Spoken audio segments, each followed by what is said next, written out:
Hey fam, we're back with another banger. What if Issei became the Supreme Crimson God Emperor?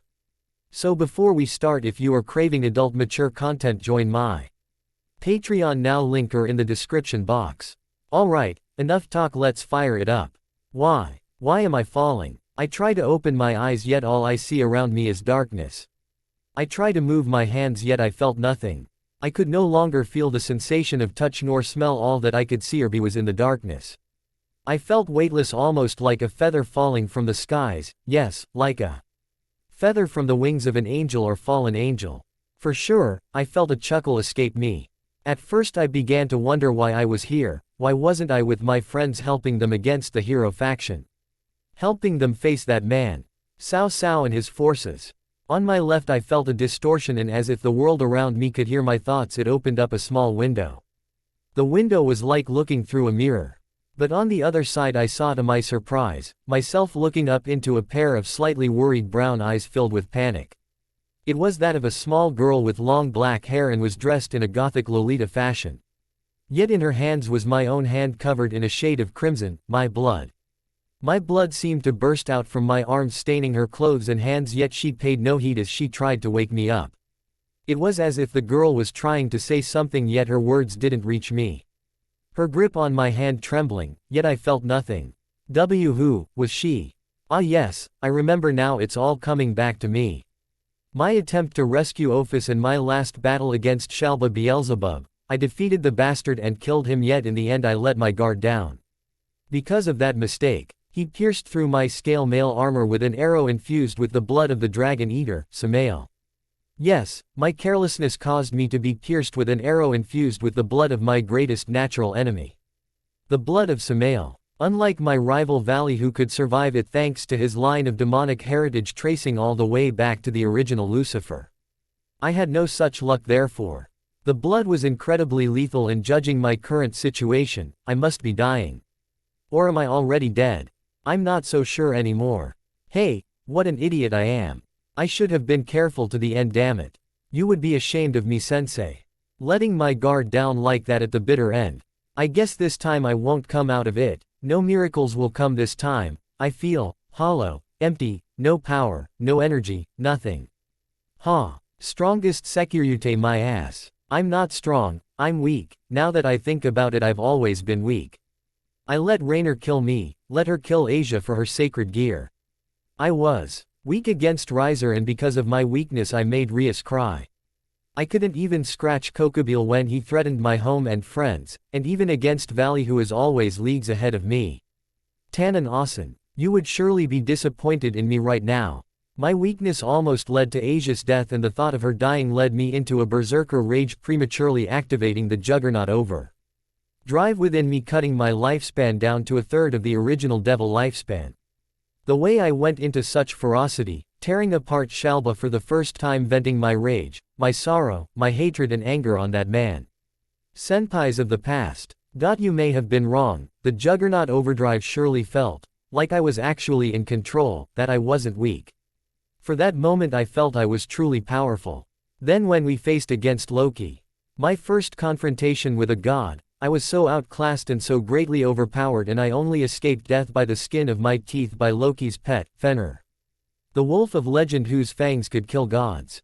Even when it was a god, I thought I could help my friends, yet I was saved by Valley. It wasn't that I wasn't grateful to Valley, but the fact remains I was powerless to do anything. All of my fights against Cao Cao and his true Longinus, the spear that killed Jesus Christ. My battles with the other young devils like Saroorg San. Against the man that played Asia's horrible life rom behind the scenes. Diodora Astaroth, I should have killed him for causing her so much pain. Fighting the Chaos Brigade and the hero faction, saving Kuno's mother, Yusaka, from their hands. All of it had me go into a fit of rage when I saw my comrades fall. I never defeated them with my own skill, just my overwhelming rage fueling my power, nothing more. Damn it. Oh Pi Dragon, what a joke, yeah. Why was I fooling myself, my damned teenage hormones getting the better of me? I could have used that time for better use instead of focusing on something so trivial. I could have strengthened my bond with Diedrag and worked to master my power and trained my body to handle the effects of my boosted gear.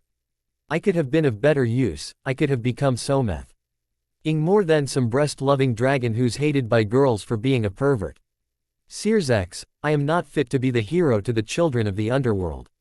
I am pathetic in every sense of the word. I am just worthless. So, this is it, huh? I am going to die for real this time, no miracles to save me. I watched the scene play out as Ophis did whatever she was trying to do, but clearly my body was in far too much damage.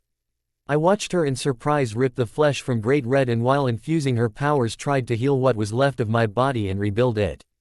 Yet it seemed Samael's Issei was too strong and began to destroy my body. Seeing my veins burst from the inside and my blood beginning to turn black was a rather disturbing sight.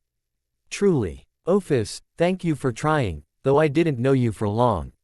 You still tried, you poor girl. You must be so lonely. I am so sorry for leaving you like this, your friend, my last friend. I deeply apologize, I was going to show you the human world. Take you and buy you ice cream, watch cartoons, enjoy all of Asia and Ria's food and delights. Let you meet all of my friends, and make ones for yourself, maybe sweet little Kuno and you would have been good friends. Make it so you would learn to know living really meant, to have a fulfilling life outside the dimensional gap. I am so sorry, Ophis. Then I saw another Miro R appear on the side and the sight that greeted me was so painful to watch. It was my friends I made in my short life, the entire peerage of Rias Grimori along with Azazel Sensei, Revel Phoenix, Tannen a former Dragon King. Valley Lucifer my nemesis, and my childhood friend, Irina Shido. It seemed like Sensei, Old Man Tannen and Valley were trying to summon me back using the Dragon Gate. Sorry guys. This idiot isn't coming back this time. I won't be able to come back home with you all. I say this and soon I felt a bitter smile form as I looked upon the faces of all my friends, and of the woman I love. You may not be able to hear me, but I should at least say my piece, yeah. Gasper, since you are still at the Grigori HQ trying to work on your powers, I'll just say this. Remember, as a man, you must stand up to protect Rias and to help fight with everyone on your own 2 feet. Cast aside your nervousness, level up from your box and become a man worthy of respect. I say this while remembering my little cross-dressing Kohai. Kiba, my best friend, remember our promise: if one of us should die the other must stand and protect the girls. I always hated you for your handsome looks and your popularity amongst the girls at school, but now that I look back, I couldn't have asked for a better friend than you. Even though that one incident when you became Yumi did freak me out a bit. I said, remembering that scene of Yumi, when I was sick that one time. Xenovia, where do I begin with you? You're even more reckless than I am and that's saying something. But I regret not being able to get closer to you. All of you girls. I should have taken that step further and gave you the chance to know motherhood. Hey, our children would have been a handful, that's for sure. Yet I digress, you are a strong woman. Powerful as the wielder of Durandal, and though you are reckless, you are both brave and courageous. I dare say besides being beautiful, your warrior spirit was so breathtaking, he meant every word. And if he could have cried he would. Regret began to fill his being as he continued on. Asia, my dear Asia, we've been through so much together that it makes me choke. A bit to know I'll never be at your side again. Protecting you as I've always had. I never did give you a serious response to you wanting to bear my children like Xenovia, did I? Another one upon my pile of regrets, I suppose. Then again, maybe I wasn't worthy of such love from you, such devotion and admiration towards someone like me. I know without a doubt, my passing will hurt you so much, but please, don't do anything drastic. Live your life to the fullest, for me. Rosweiss, though haven't known you as long as the others, have at least come to know you by many things, especially during our trip together in Kyoto. You showed so many sides of yourself, it was cute to see you act more girly at times. Your power was incredible and it intimidated me a bit, making remember to not get you angry. Yet, you always let the old man Odin get to you with his words about you not having a boyfriend. I feel, you will have one. You are very beautiful and strong, whatever man you choose shall be lucky to have you. Though I pity the poor guy when he sees you drunk, you're just a big lightweight. I smiled a bit as scenes of seeing her blush when I took her on an outing to the 100-yen shop flashed in my mind. Adorable. Kaneko, my cute little Kohai, your senpai won't be able to fulfill his promise to you. I won't be able to give you children, I won't be able to make you my bride as you wanted. I feel so horrible leaving you with my death, but I know you're strong, very strong. Though you may hate her, you still have your big sister, Kuroka. I feel she isn't all that bad of a person, just misunderstood. And hey, you have the others, you don't need a perverted idiot like me, you deserve more than me, damn it, why did I let myself get killed off like this? Now I know for sure Kaniko's gonna be in so much pain. Because of me. Akino, I guess you won't be getting that affair you always wanted. Hee, I'm such an idiot, I should have taken that date of ours more seriously. Make it so what time we had together more memorable, it seems I only cause more pain for you and everyone else. I can't imagine how much my death will affect you, but please, don't give up. Your Kohai has just made greatest mistake, a fatal one at that. I should have done more, let myself open up more to you and the girls. For that, I apologize, Akino. I may be an idiot, but I knew Akino loved me. But it was so hard to open up to her or any of the girls back then. I was planning dates for them when we returned to the underworld, but that won't happen now. Irina, you were such a tomboy when we were kids. I always thought you were a boy when we were young, but now that I look back I should have known. All those sneaking glances, those blushes when I thought you were sick. The way you cried like a baby when you moved away. What kind of childhood friend am I, and now I'm going to make you cry as well. You were always so energetic, so emotional. When we met again after so long I was happy that you found something to occupy your attention. I was worried that we may become enemies due to our differing races, but it never happened. I didn't care, but you were being you, Irina. And that's the Irina that I don't want to ever change. Goodbye. Revel, unlike your brother Riser, you acted both like the Ojoyu-sama you were, but also like my own Kohai. When you came to the human world and started living in my home, I welcomed you with open arms, helping you learn the basics at school and letting you and Kaniko meet. It was surreal to see you making friends. Even though you two were at each other's throats, it was still nice to see you smile, a true smile. Then the face of the woman I love appeared before me, her long beautiful flowing crimson hair and blue-green eyes which captivated me to her the very moment I met. Rias, my love, I can finally say it now at death's doorstep that I love you. Rias Grimori, I love everything about you and more. I regret never being able to take our relationship further. I regret not getting over the wound Rainer caused me so I could have opened myself up to you sooner. It makes me so mad that I won't be able to stay with you, to love you, to kiss you and hold you, to marry the woman I love, to have kids with you and the girls, and have a family. I regret not giving this to you so much that I want to scream in anger. But it is my fault for letting this happen. I just wished that when I died, I would be able to see you one more time. I know. Goodbye my love, goodbye Rias, my queen. Then as ate that and the mirrors vanished, I felt what was left of my existence begin to fade away into the darkness. I looked upwards into the darkness, my sense of sight growing dull as everything began to go blurry. The world around me, the realm of darkness began to distort as I felt myself start to fade into nothingness. Hey, so this was how the Opie dragon shall fade away. Sorry kids, seems I won't be there to make you smile anymore. Yeah. Goodbye, everyone. Just as I felt myself completely vanish, a voice pierced through the darkness. The voice of someone both strong and powerful entered my ears. Whoever it was, his or hers voice commanded authority yet held a surreal tone of gentleness. I will not allow this. What? Then all I saw was a flash of blinding white light. The light was so intense it cut away at the darkness instantly. I tried to look to where it was coming from, but the light became too strong and soon I had to close my eyes. It was only when the light began to subside that I warily began to open them, but what greeted me when I brought my hands down was not something I was expecting. I expected myself to be in a realm of pure white or something like that, but instead, why am I in outer space? I screamed in shock as indeed I was floating amongst countless twinkling stars. Familiar planets like Venus, Mars, Saturn and even the giant sun were in full view. Yet he felt no heat from the sun, even with how close he was to the sun. But just before he could say anything else he heard a very familiar voice echo from his left arm. It honestly brought him to tears.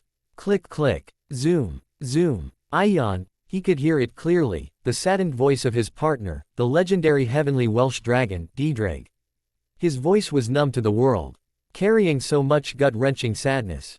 Issei felt like crying more as his partner repeated the last chant of what the children sang at his former TV show, The Opie Dragon. Deidraig. Ooh, now I'm hearing his voice. I am so sorry, Issei. I should have been a better partner. Awa. The great Deidraig bawled its eyes out inside the gauntlet whilst sweat drops began to appear on the back of his head. Scratching the back of his head, Issei let out a small sigh before placing his palm over the green jewel. Deidraig, it's me, calm down. The dragon within froze once Issei spoke again in silent. Ce went on for a good long moment until the green jewel flickered briefly as if showing Deidraig's disbelief. Pete partner. Is it, you? Yes Deidraig, it's me. Pete partner. Tilda awa. You're alive. The jewel flashed brightly showing Deidraig's overwhelming joy at the revelation that Issei was still with him. Well, Issei wasn't entirely sure he was alive, but he still had Deidraig with him, so that's what mattered. Just as he was about to respond though, he felt an incredible force go through him, yet it wasn't oppressive in the slightest. It actually made him feel relaxed, safe even. The power felt familiar though. Technically. You are not alive, neither of you are, Hyodo Issei. Heavenly Welsh dragon, Deidraig. Tensing up, Issei swerved around to look for the person who spoke only to blink in surprise when he saw a single glowing white orb floating before him. The object was very small, but the power it gave was no less impressive. Who are you? Issei asked, causing the orb to flicker a bit before it suddenly started to float around him, going up and down as if it was studying him. However, it was his partner, Deidraig, that spoke, which garnered Issei's attention the most. No way, this power, this essence. I would never forget such a thing. It's the being who tore me and Albion's body into pieces and stored our souls into these sacred gears. It's you, isn't? This was the first time Issei had ever heard Deidraig speak with so much anxiety and apprehension before. God. Single quote G God. A- as in the biblical God. Issei's face contorted into unrestrained shock as the orb seemed to flicker before it came up to the green jewel housing Deidraig's soul, and it seemed to chuckle due to its flickering. Oh, calm yourself, Welsh dragon, I am not here to finish you or your host off, the orb spoke. But it was hard for Issei to believe that, since he knew that God had been known to despise snakes and dragons. It was said that was why he turned the entity, Samael, who ricked the first humans Adam and Eve to pluck a fruit from the forbidden tree of knowledge, into a dragon and imprisoned him, all because of his sheer hate for the two species. It also didn't help that he now knew it was this deity that tore apart Deidraig and Albion's original bodies to pieces during the Great War. He's God, but unlike Loki's presence of a Norse god, this guy, orb doesn't feel oppressive at all. Just gentle, but firm. What is this? Then, why are we here, and better yet, why are you still alive? It was said you died during the Great War. Deidraig spoke, asking a case. Issei was sure many would like to know if they knew the god from the Bible was still technically alive. Especially Michael, Zenobia, Irina and Asia. They'd be overjoyed. The orb just flickered for a moment before it bobbed up and down as if acknowledging Deidraig's words. That is what many are led to believe. I was on the brink of death during that time. After dealing with you and Albion, I had to exert myself on other fronts during the Great War. Dealing with the Mao of the underworld, facing down the fallen angels, and sealing away the entity 666. Because of this I had went over my limit and was near death. My energy was spent after centuries upon centuries of countless battles. My body died, but my soul and what was left of my power I took and threw into the dimensional gap.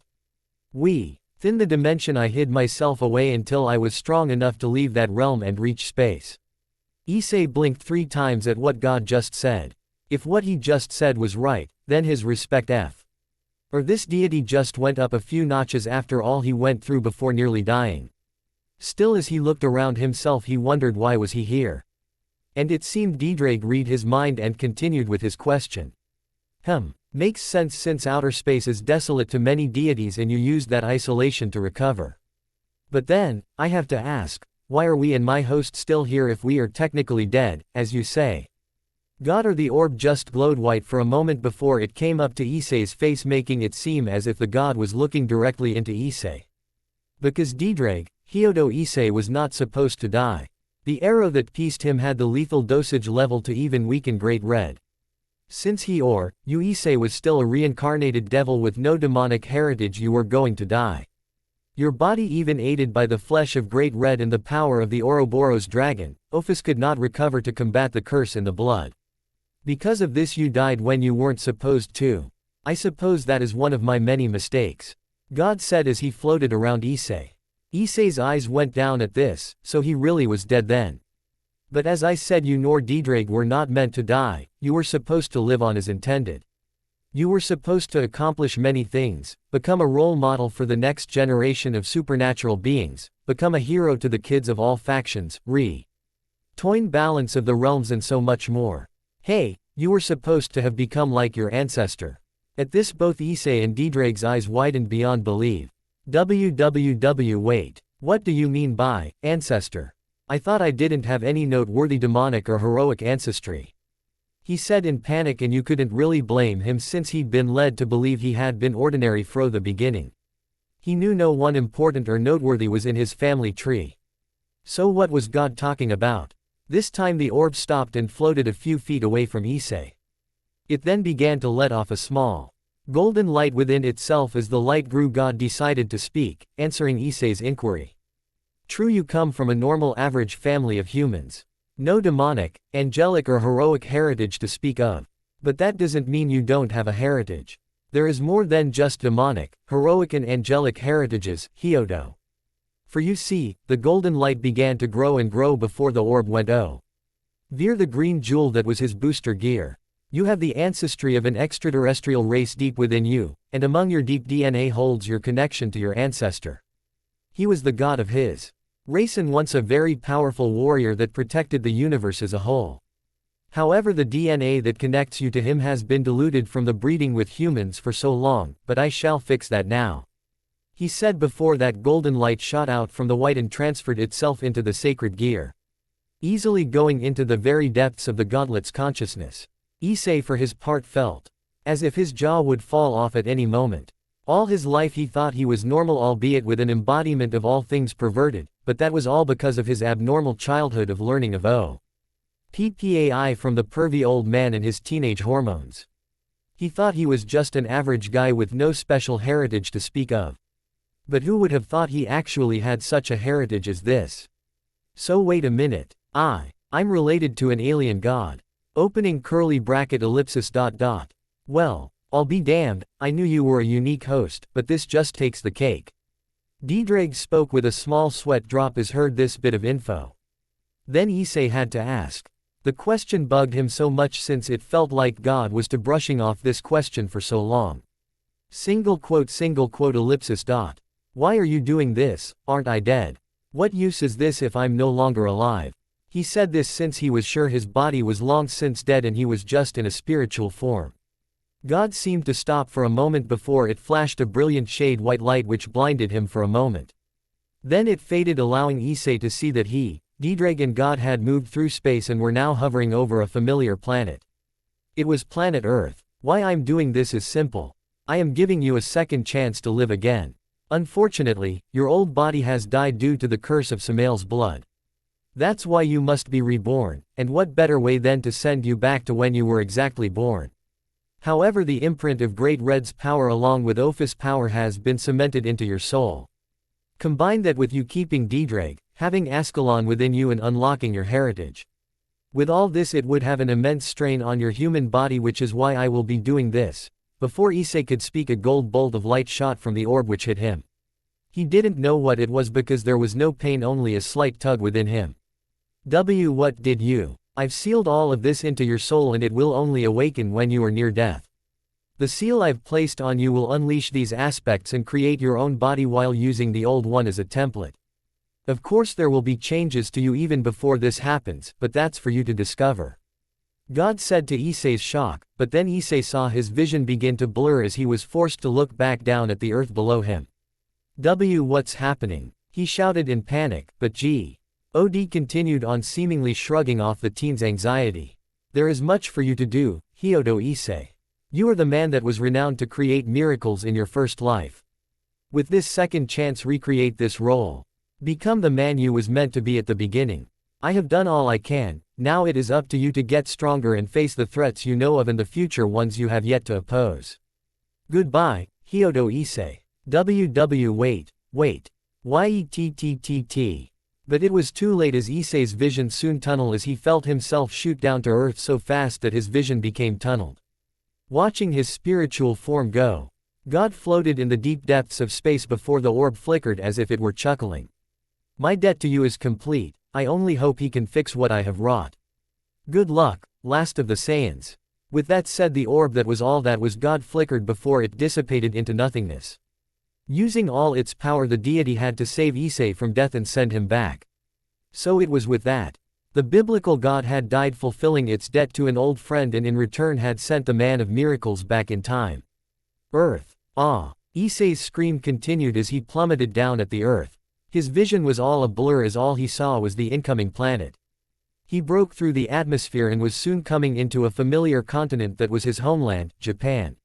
He continued to travel until he reached a familiar town, his old hometown, shooting across the sky which looked like a shooting star to many others. Issei's spiritual body soon came upon his old home. Upon entering his old home, the last thing he saw was his pregnant mother before all was darkness. Single quote. Please tell me I am not in the place where I think I am. Issei thought to himself mentally as he opened his eyes to see himself in a closed-up space. It was barely lit, with only the occasional thrum of a heartbeat and the slight redness of blood and flesh being the only thing he saw and felt.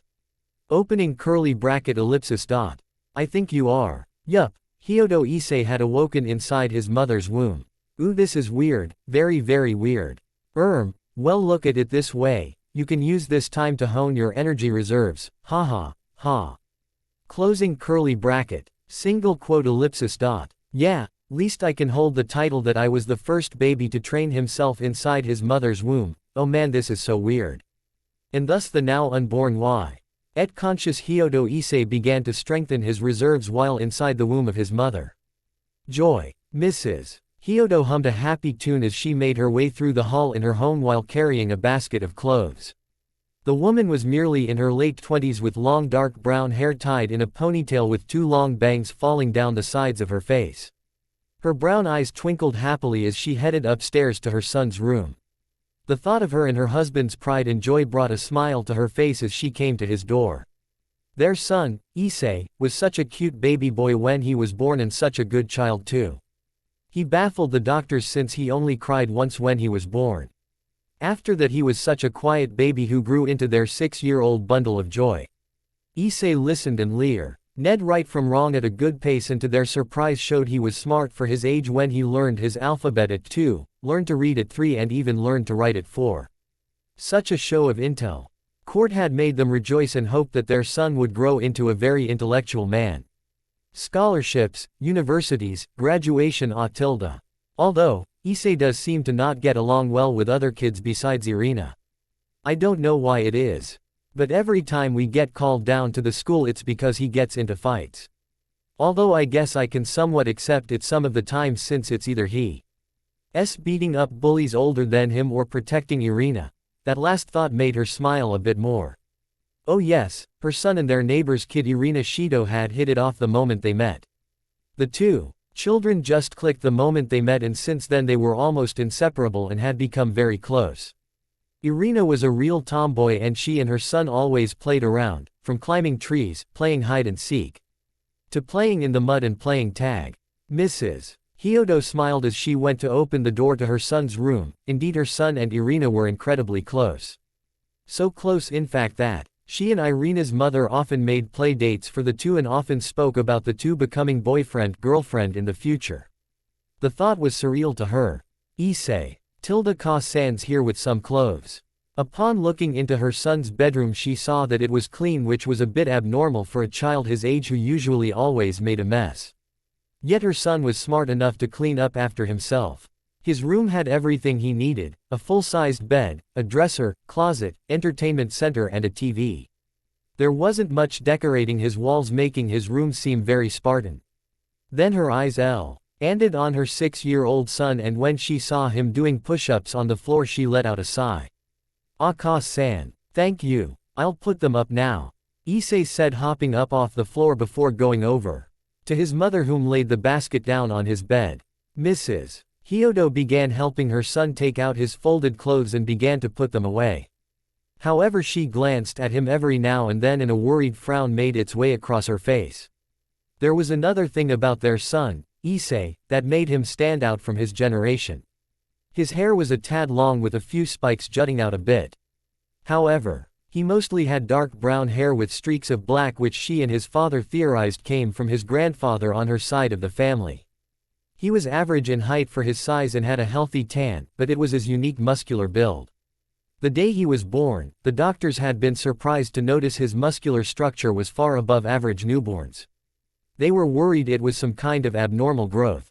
But since he hadn't shown any signs of change, the doctors had said that he was just a very healthy baby boy. But that's not all that made him stand out, it was also because of his love of fighting. He began to usually watch wrestling shows besides cartoons with his father. Shows like UFC and MMA, which she thought was far too violent for him, but he seemed to really enjoy watching it. And seeing his childlike awe in the shows, she just couldn't bear to say no to him. This fascination of fighting eventually led to his father deciding for him to join their town's local martial arts dojo.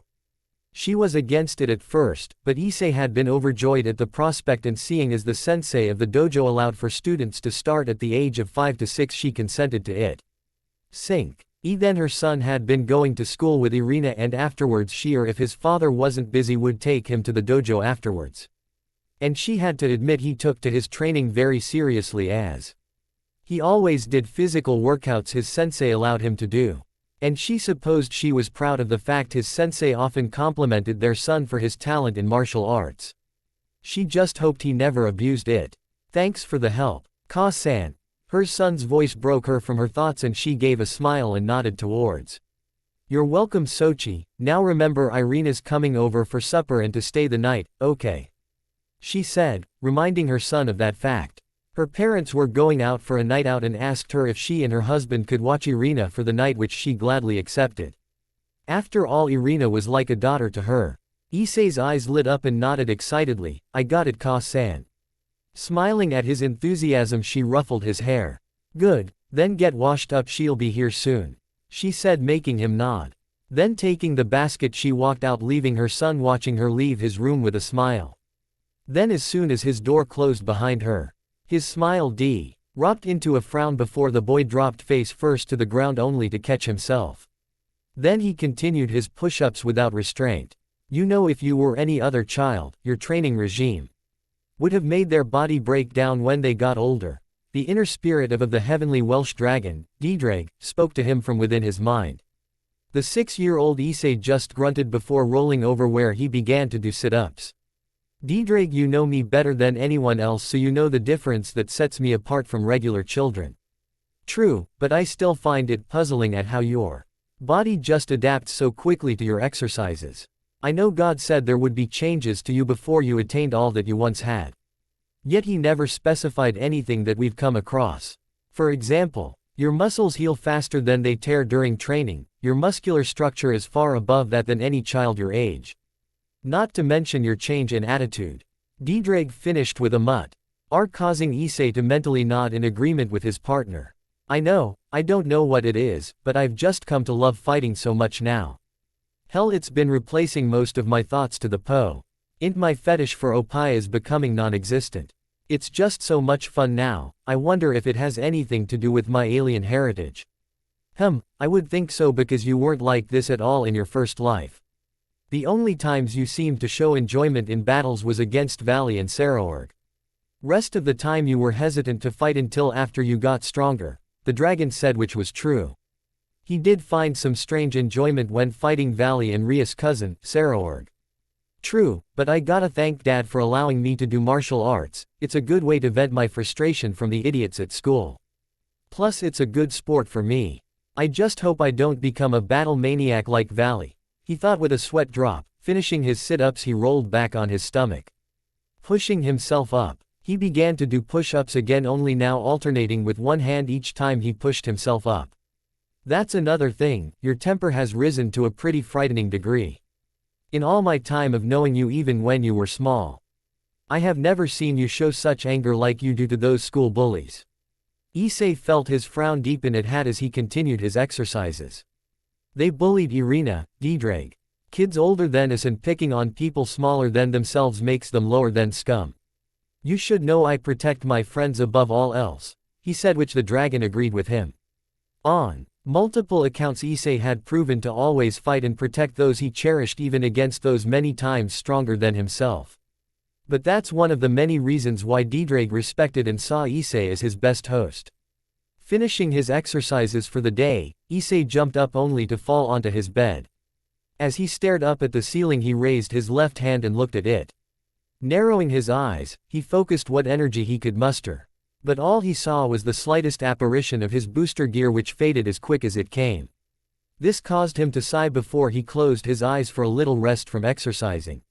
No changes. It's remained the same. I can barely muster up enough energy to bring you out in spectral form, Diedrag. This had been something he had tried many times.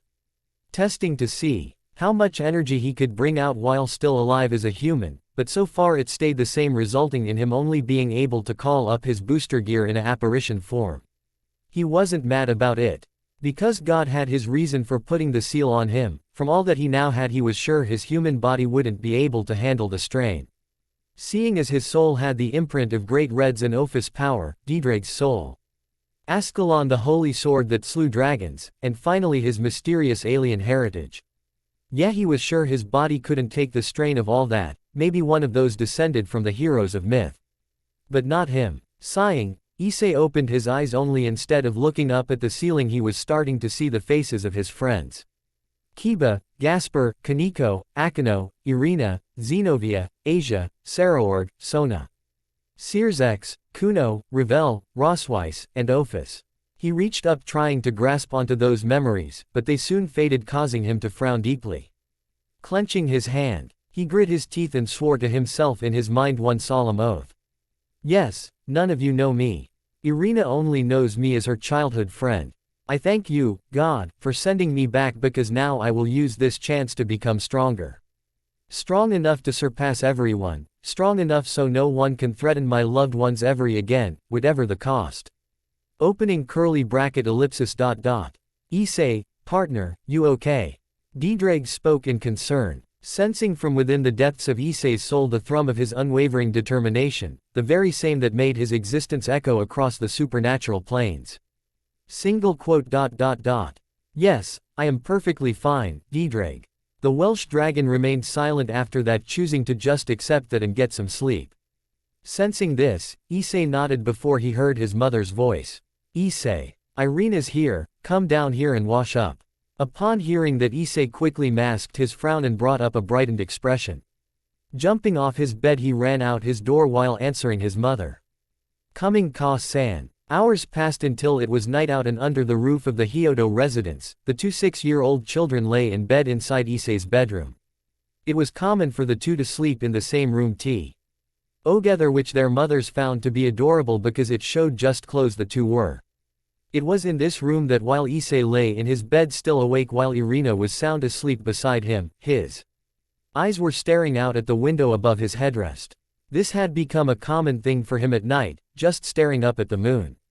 Reason for it was unknown to him, but now that he reborn, he felt some strange pull every time he looked up at the moon.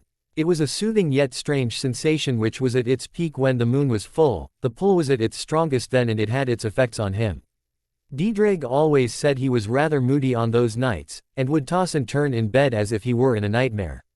He didn't know what it was about the moon, and he even thought at one point he had maybe his alien heritage was the reason, and that maybe he was a part of some werewolf alien race or something. Crazy, right? Yeah. Unknown to Issei though, Irina was indeed watching him from his side. Her violet eyes watched him curiously as he stared up at the moon with such an intense gaze. Slowly she scooted closer to him until her hand reached his cheek. Issei, are you okay? Flinching at the sudden touch, Issei looked to the side to see Irina's eyes boring back at him. Filled with curiosity and a bit of worry, but for that moment Irina swore she saw his own eyes seemed glazed over with a pigment shade of red. You were awake? He asked, which she nodded, causing him to sigh. Blinking, Irina saw that shade fade from her best friend's eyes, causing her feel relief in that. But Hen Issei saw her worried pout. He grasped her hand, which made her blink before he pulled her close. This caused her eyes to widen as well as making her cheeks turn pink as Issei placed his other hand on her head. Don't worry about me, Irina, I'm fine now, let's go to sleep. He said this and she nodded into his chest, her hands clenched into the fabric of his shirt. But the way he spoke made it seem like her childhood friend crush was. Sad. Why do you sound so sad, Issei? The girl thought to herself just before she let her eyes drift before finally closing, succumbing to sleep just as Issei had. Laying asleep in his arms was possibly the most comfortable thing that young girl felt at that moment. It was on that night though Irina burned the abnormal behavior she felt from her friend deep within her mind. Falling fast asleep, the two and Issei's parents were completely unaware of those watching them, for standing outside the Hyodo residence were two cloaked figures. They both wore a full-body white cloak with light blue and gold linings. A hood shadowed their faces, but the pair of white angel wings cemented the fact they were not human. The first one looked to the other and nodded his head. It was for a moment, but the mission to watch over Michael Sama's person of interest, Hyodo Issei, has proven beneficial.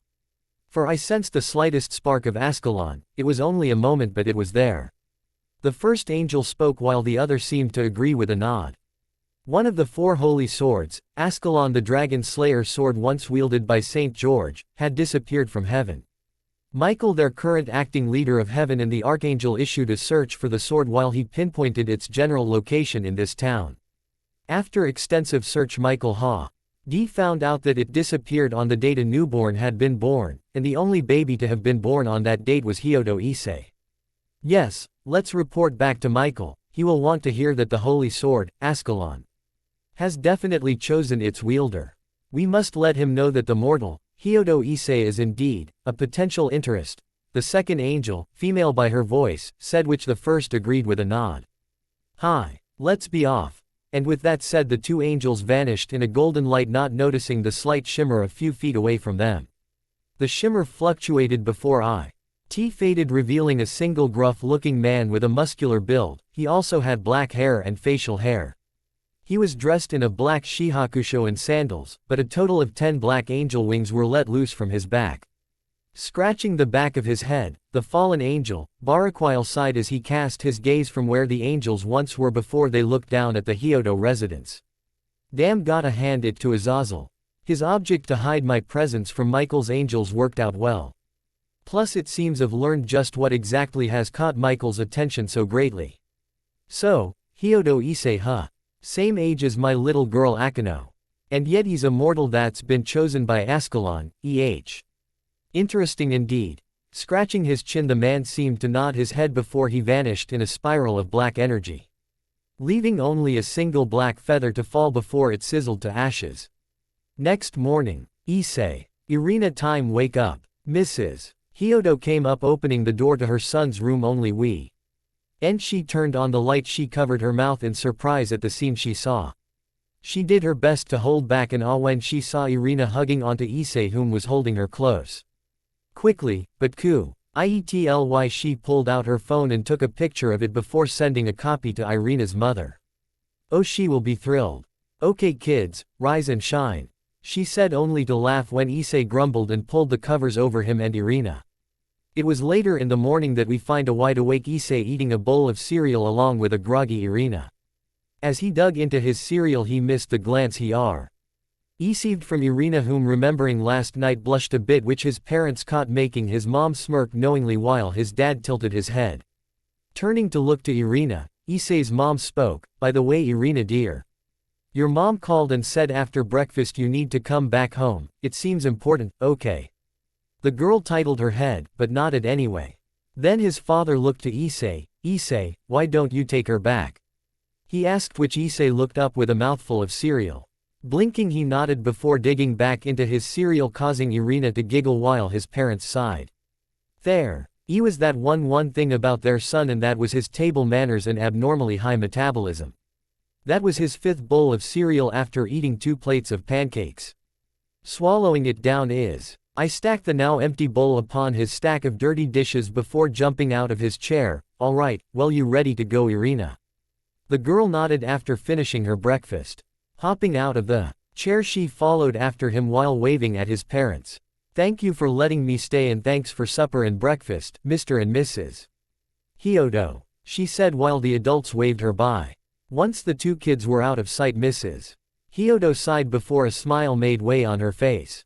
She's such a good girl, I know she's a good match for our son, she said, causing her husband to nod agreement.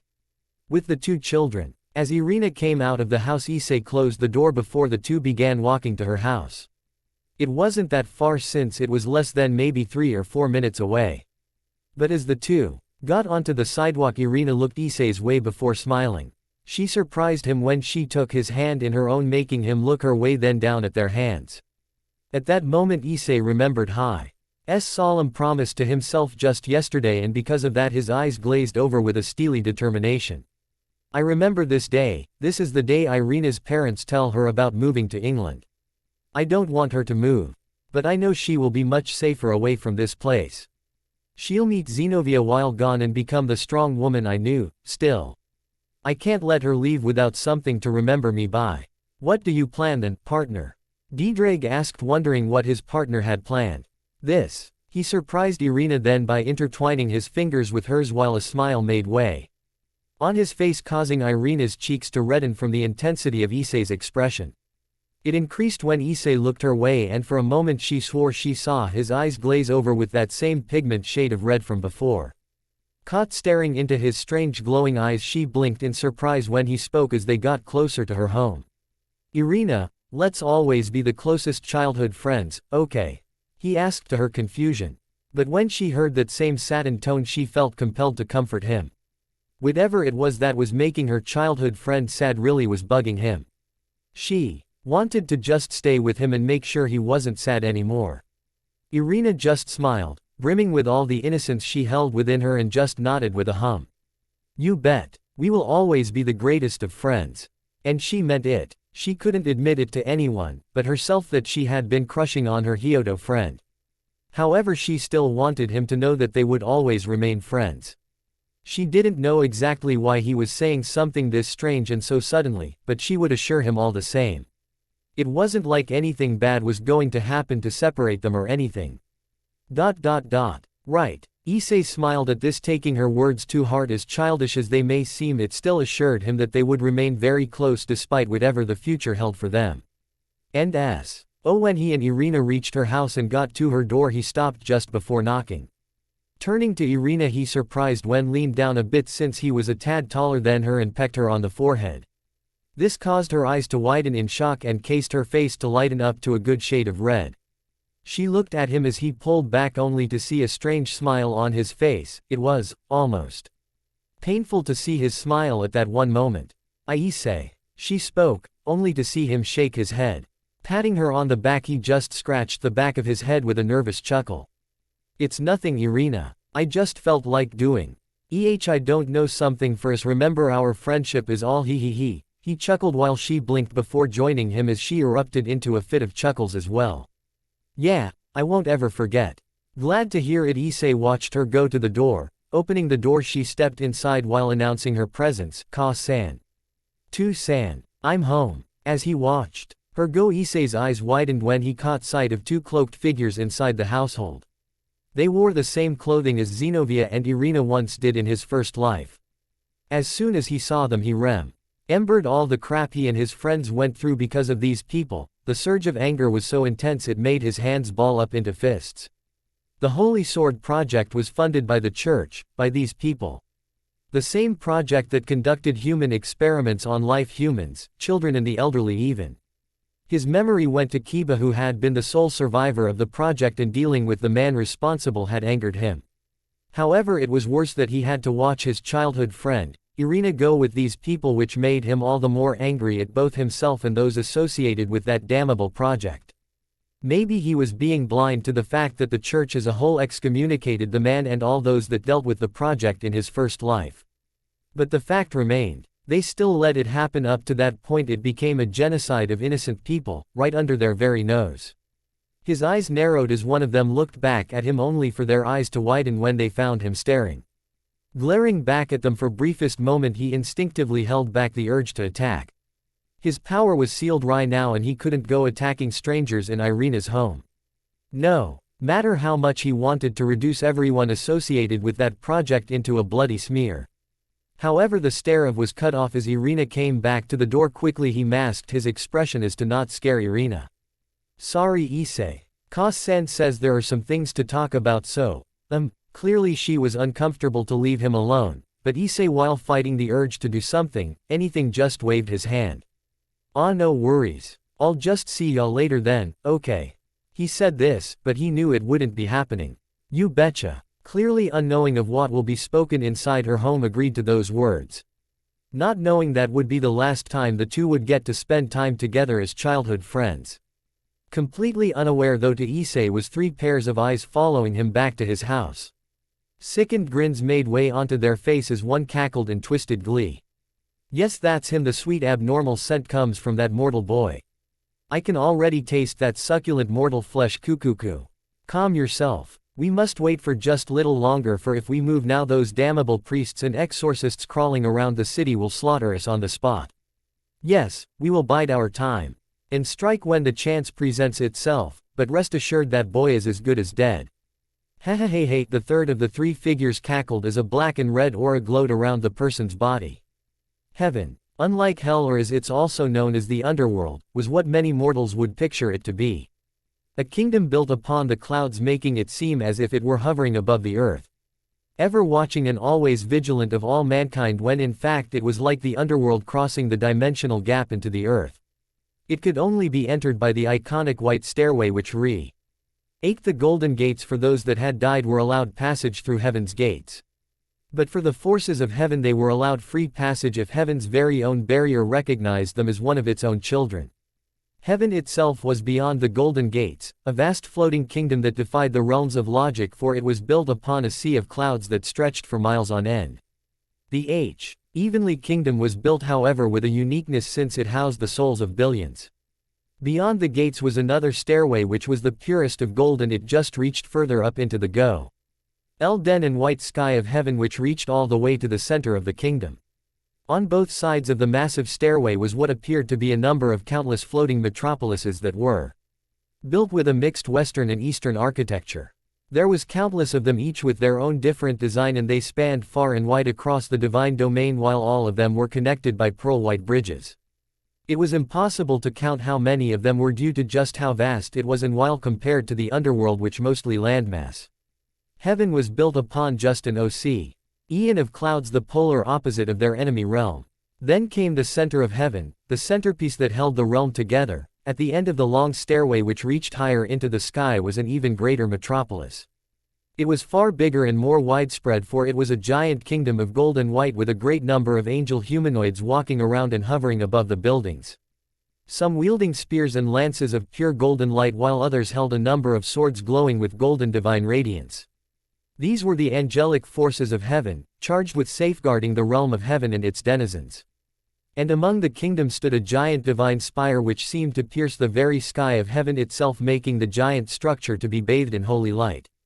This was where the most holy of locations was placed in heaven. This was the place the biblical God himself once resided.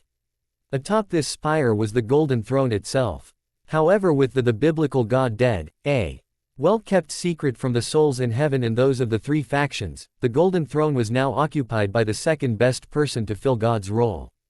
And that was Michael, the only archangel, God's first creation, who was the leader of the angels and the remaining seraph. And with the Holy Father long gone, he was the now acting God of the Christian mythology. Michael had the appearance of a handsome-looking man with blonde hair and green eyes, and he was dressed in ornamental clothing befitting his position. Currently, Michael's normally peaceful expression was marred with a look of deep-sea contemplation as another angel standing his side listened in on the report being given out. This angel was in fact Michael's sister, Gabriel, another of the seraph. She was extremely beautiful with long, curly blonde hair and deep blue eyes which held a level of politeness that would make even the most cruelest of creatures beg for forgiveness for their sins.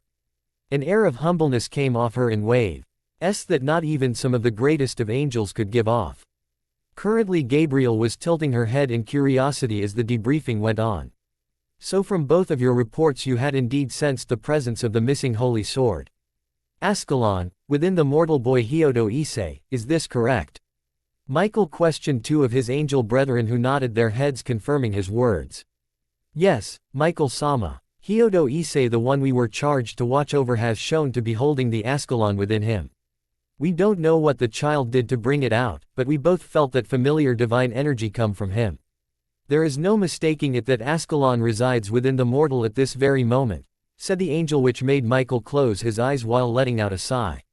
I see. The female angel of the duo then decided to speak up. If I may, what should we do with this information, Michael-sama? Michael merely smiled at the two, though it seemed tired in a way, before waving his hand. Do not worry. You two have done an excellent job. I'll think on what to do about this, so for now you two just go and rest. While conflicted, the two stood straight and bowed their head. Hi Michael-sama. And with a flash of light the two vanished from the spire, leaving behind the two, one in contemplation and the other in slight curiosity.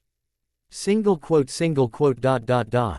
think that Ascalon would finally choose itself a new wielder after so long. It's been 2 millennia since Ascalon was last wielded by Saint George, and since his death it's never left the realm of heaven. The sword never let anyone wield it, not even the finest of heaven's forces, but instead it chooses a human boy with no heroic heritage or Christian ancestry to speak of. Michael said this while Gabriel thought about it herself. Ascalon never left the realm of heaven after its original wielder passed away, and many angels had tried to see if they were worthy of wielding the holy sword, yet none were successful.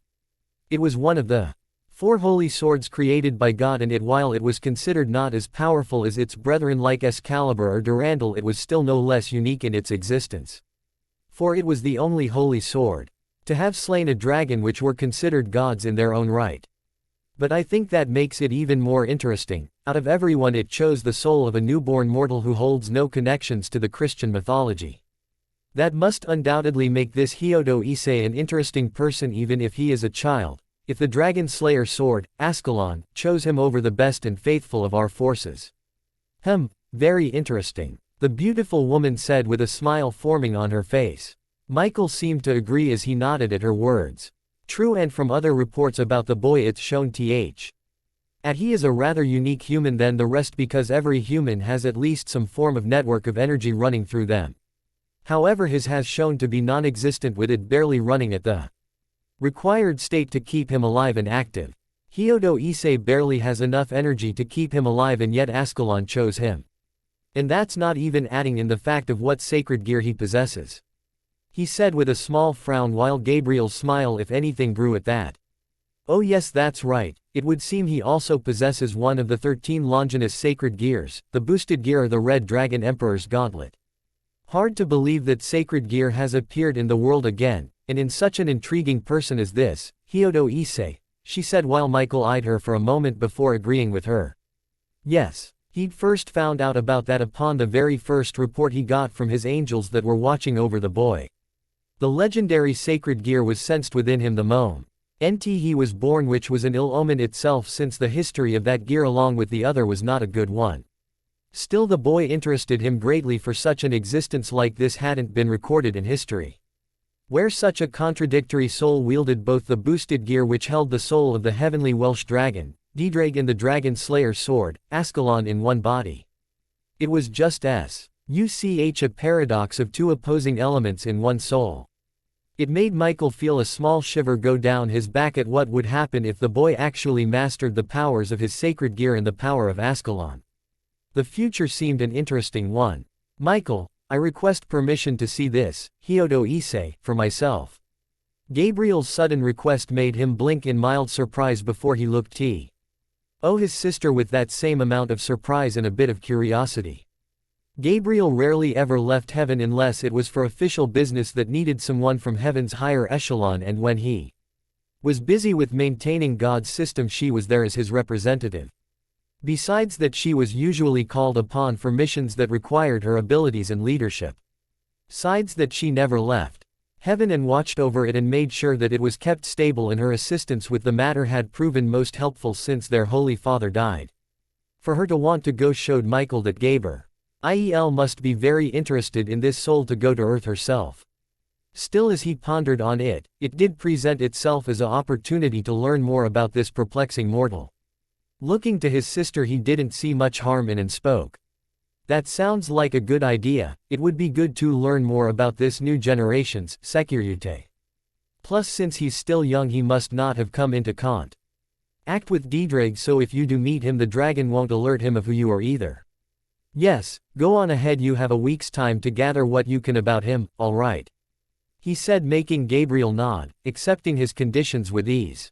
Got it, I'll gather what I can, report what I find out. She said this, but inwardly the woman was bubbling with excitement to finally meet the boy. It wasn't known to Michael. But since she first heard about Hyodo Issei being born at the exact same time Ascalon disappeared, had made her suspicious of the fact the sword had chosen him. Not only that, but the fact he was found out to be holding the boosted gear within him had piqued her interest in him higher than she would admit. He was a paradox, a contradictory to all of logic. He wielded the power of a dragon and the holy sword that could kill dragons. One holy and the other draconic in essence. It was just mind-boggling, and it had grabbed her attention the instant she put it together. So yes, the strongest and most beautiful woman in heaven was excited to meet this boy that had grabbed her and Michael's attention. Well then, I'm off. And with humble smile she vanished, a flash of gold while Michael looked at where his sister left before sighing. Then his sweat dropped as he looked to the other side and saw the ever-grow stacks of paperwork that never seemed to end. Single quote, ellipsis dot. Well, time to get back to work, I guess.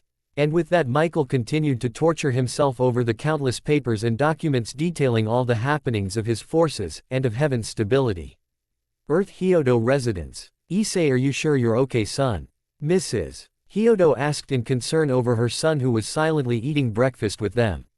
Today was a special day for her son since he had no school and his dojo was holding a tournament for the juniors to see who will reach the next belt grade. Which was why she made a big breakfast, but yesterday had been a hard day for everyone, especially for her son. Since it was the day his childhood friend Irina Shido and her parents had left to move to England due to needing a place for their daughter to grow with a more Christian outlook, or that's what she was told. She knew it hit her son hard because the two had been so close, inseparable really. But she and her husband were surprised when he just looked up at them and smiled the tiniest bit. It's fine, Ka-san. We promised one another that we would definitely see each other again. He said with a grin which made her laugh a little. The innocence of children were such a beautiful thing, and how she suspected it would be unlikely they would meet. It was good the two promised such a thing. She smiled, being happy to see her son was still in high spirits after that, and so she continued eating. Issei on the other hand dug into his breakfast, which consisted of a pot of steamed rice, another pot of miso soup, grilled fish, dried seaweed, soy sauce. However, due to his abnormal appetite, he was eating the equivalent servings to feed 5 people alone. Currently he was digging in, and again his parents couldn't help but watch their son eat like he did. It was if he were an animal or starved man with a bottomless pit for a stomach. Gorging down bowl after bowl of rice and miso soup, his chopsticks moving faster than that could see, picking up fish, seaweed, rice, more fish, a loaf of bread. It was a disgusting scene. But they couldn't help but be awed by it all the same. I am seriously starting to wonder who's the real dragon, me or you? Diedrich said with a massive sweat drop as Issei gorged down another bowl of rice in 2 seconds flat. Single quote, ellipsis dot. Shut up, I can't help the fact I've got the stomach of a black hole. Issei shot back at his nakama of a dragon, who snorted. Still, I am surprised about how you and Irina parted off. Who knew she had it in her to do something so bold as to kiss you? Kids these days, the dragon jokingly said, making Issei mentally blush a bit, but he conjured a mental par of chopsticks and snapped at the dragon's tongue, making it grunt. Ow. Correction, she kissed me on the cheek, nothing more. We hugged, she cried like a baby. I did some waterworks. And she kissed me like I did her the day before yesterday, he said, making Diedrich grumble, who retracted his sore tongue. Still the equivalent of a smirk made its way onto his face. Well, wouldn't this be considered cheating since wasn't Rias your girlfriend? Or are you becoming a playboy earlier than before? He suggested, making Issei sigh. Yes, Rias was his girlfriend and the woman he loved in his first life. But now that he had this second chance, Rias didn't even know who he was, and thus she doesn't know me, so therefore I'm in the clear, and besides I'll always love Rias. The Rias I knew, who may have been selfish to some degree, was still the first woman I wanted to marry and have children with. I loved her dearly and that won't change. But I'm thinking there's more important matters to deal with, don't you think? Like the Chaos Brigade, for example, he said while taking a bite of grilled fish. Humph, true, but you won't be able to do shit until you either get near death or commit suicide to break the seal, and I know the second option isn't going to happen. Unless of course you're secretly suicidal, or you, my dear host. His tone went dead serious at that, which caused Issei to nearly choke of his food. Like hell I am, you overgrown lizard, he yelled while the dragon started to laugh hysterically at his frustrated host. So son, are you excited about today's tournament then? I hear it's going to be a big event, his father said, causing Issei to break discussion with Didrag to respond to his father. You bet, the first 3 that do well will go up a belt, and the fur Saint place winner will even get some prize money, he said. Though it wasn't much, it was still something. The tournament itself was being held by his dojo, and it was being used to test his class between the ages of 5 to 10, which was pitting them against one another. But it was an event that was a rite of passage for juniors, so it was being held at a Miko shrine where it would get the traditional Okagura dance and blessing before it began. While it sounded all fine and dandy, he was in it for the sport. He wanted to see how far he could progress as a human and to see if his training had been worth it. This would also be his real fight, besides the school fights he got into where he was allowed to hit people. The thought of fighting made his blood pump and made him nearly jump from his seat in excitement. Besides that, all the training you've been doing will accumulate once the seal breaks, making all the hard work you've done progress you further in wielder the boosted gear, Didrag said, which Issei agreed with. Like Rias once told him, physical fitness was an important aspect as a devil and as a supernatural being altogether. Her cousin, Saraorg Bale, was a prime example of that. The phantom pain of his punches still made him flinch. But that won't be enough. I need to get stronger and stronger. Strong enough to surpass everyone, strong enough to beat Cao Cao. I want to be so strong that no one precious to me will be hurt again, he thought as Didrag listened to him, but inwardly he was thinking about his host, and a small spark of worry rose up in the dragon. I just wonder how far you're willing to go to get that kind of power. Looking at the time, Mrs. Hyodo spoke up. It's about time to leave. Issei, go get your uniform while I clean up, she said, making him perk up before nodded. Jumping off the chair, he ran upstairs. Seeing him gone, she looked to her husband, who gulped at her look. Honey, go and get the camera. I will not be missing this for a moment. A bit frightened at the look, he quickly got up and did as asked, which made her smile. It may have been about fighting, but it was her son that was fighting, so she was going to support him all the way. Miko Shrine. Ellipsis dot. Ellipsis dot. Single quote ellipsis dot. Holy crap, Didrag. Am I reading this correctly? Issei thought to himself in shock as he read the plaque just outside the shrine. It detailed who this shrine belonged to, and the name made him nearly want to jump and shout in joy. His partner rumbled within his mind, but seemed to confirm it for himself. Huh, well I'll be damned, seems your sadist of a Miko was closer than you thought she was. The dragon said, making Issei nod as he read what the plaque said. Himahima Shrine. That means Akeno is here, right?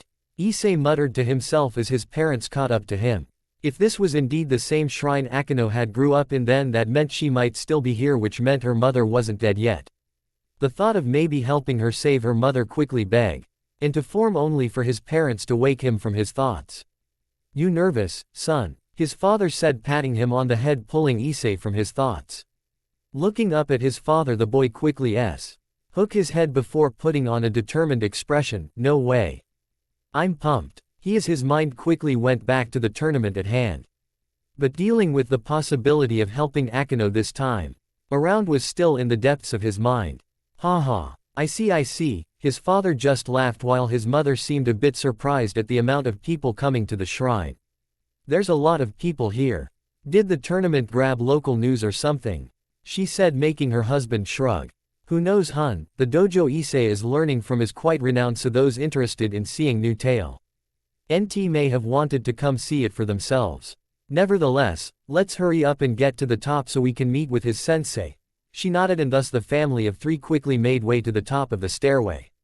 And what greeted them was quite the eye-opener, since this was Issei's first tournament. Even if it was a junior one, it was still impressive to see.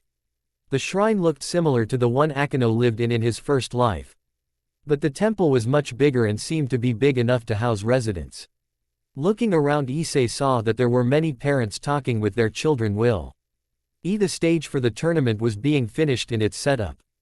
It was being put in the middle of the shrine grounds, which had a clearing for this occasion. The stage itself was basically a square dirt mound. But it was big enough to move around it, but it was obvious if you were out of the square you lost the match. It was one of the basic rules of fighting in an arena, but this was a tournament that showed what you learned and would allow you to show the fruits of your labor. But with all the people here, it kind of reminded him of the rating game he had with Rias against her cousin, Sarah Bale, in his peerage. "Ah, I see you're prepared, Issei." The familiar voice of his sensei garnered the attention of himself and his parents, and they turned to see a man coming over toward them. His sensei was in his late 30s with a muscular build, and currently he wore what he usually wore while not teaching. His attire consisted of a black yukata with a navy blue sash tied around his waist, while on his feet were a pair of sandals. He had black with gray streaked hair and a goatee to match, while he had normal black eyes. "Ah, why, yeah, kinda." The boy scratched the back of his head as other parents and kids near him heard the conversation and looked his way. He was wearing what all the other kids wore, which was a white kikogi shirt and white hakama pants.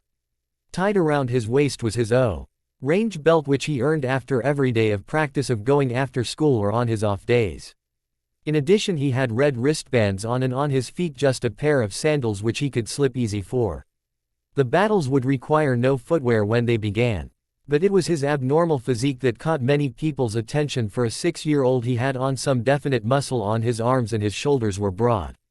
His face was showing less baby fat unlike his peers, and his forearms were pretty thick compared to the other kids. This was again something Issei couldn't help but think his alien heritage on. He hadn't even unlocked it yet. But it was showing changes on him. Scratching the back of his head, Issei chuckled nervously. "Hee hee, yeah, so how you doing, Hozu-sensei?" The older man just shook his head and pat the boy on the head. "Good, considering I'll be watching you, my students, show me the results of your training. But I'm here to take you and your classmates to the shrine so you why receive a early blessing by the Miko of the shrine before the tournament begins," he said, earning a surprised look from him, but for a whole other reason. "Oh, okay." Agreeing, he went to follow sensei as he gathered the rest of the students as his parents waved him off. "We'll be watching you, son, good luck." Hearing his mother's words, he gave a grin and a thumbs up before following after Hozu. Hard to believe he's already 6 and already in a martial arts tournament. They really do grow up so fast. Issei's father said, while his mother nodded in agreement. While she didn't like the fact he was interested in fighting as a sport, it was still a sport which he loved, so it would be wrong to deny him that. Excuse me." The voice of a woman broke them of their thoughts, and EY turned to see an extremely gorgeous woman with curly blonde hair and radiant blue eyes standing near them. The sheer appearance of the woman struck the two on the spot just by how beautiful she was. More so Issei's father, whom his wife saw and smacked him over the head.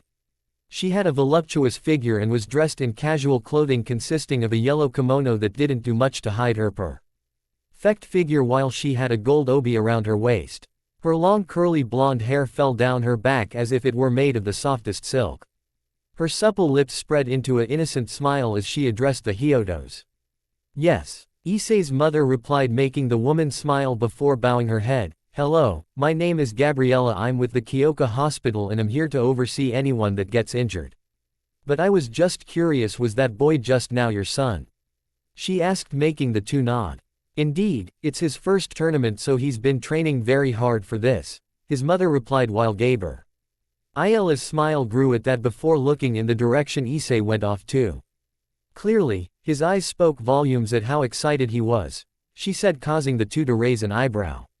"But they just street. There," as the parents all gathered to in anticipation. They missed the woman's eyes glaze over as she went into thought. As I thought, by being closer to him I was able to sense there was more to Hyodo-san than meets the eye.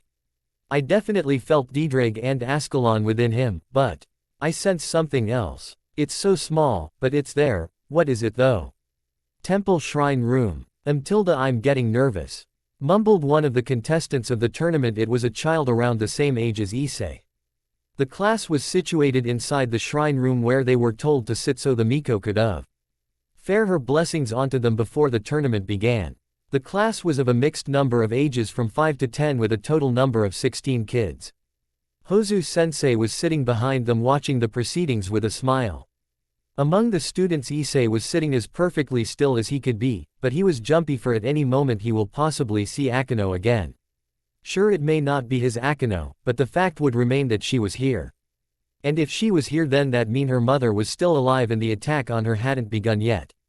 To be completely honest, he was mixed about seeing Akeno as a chill. Because he pictured her as the Oni-sama of Rias's peerage, the sadist queen and the troubled woman who been scarred emotionally by the despair of losing her mother.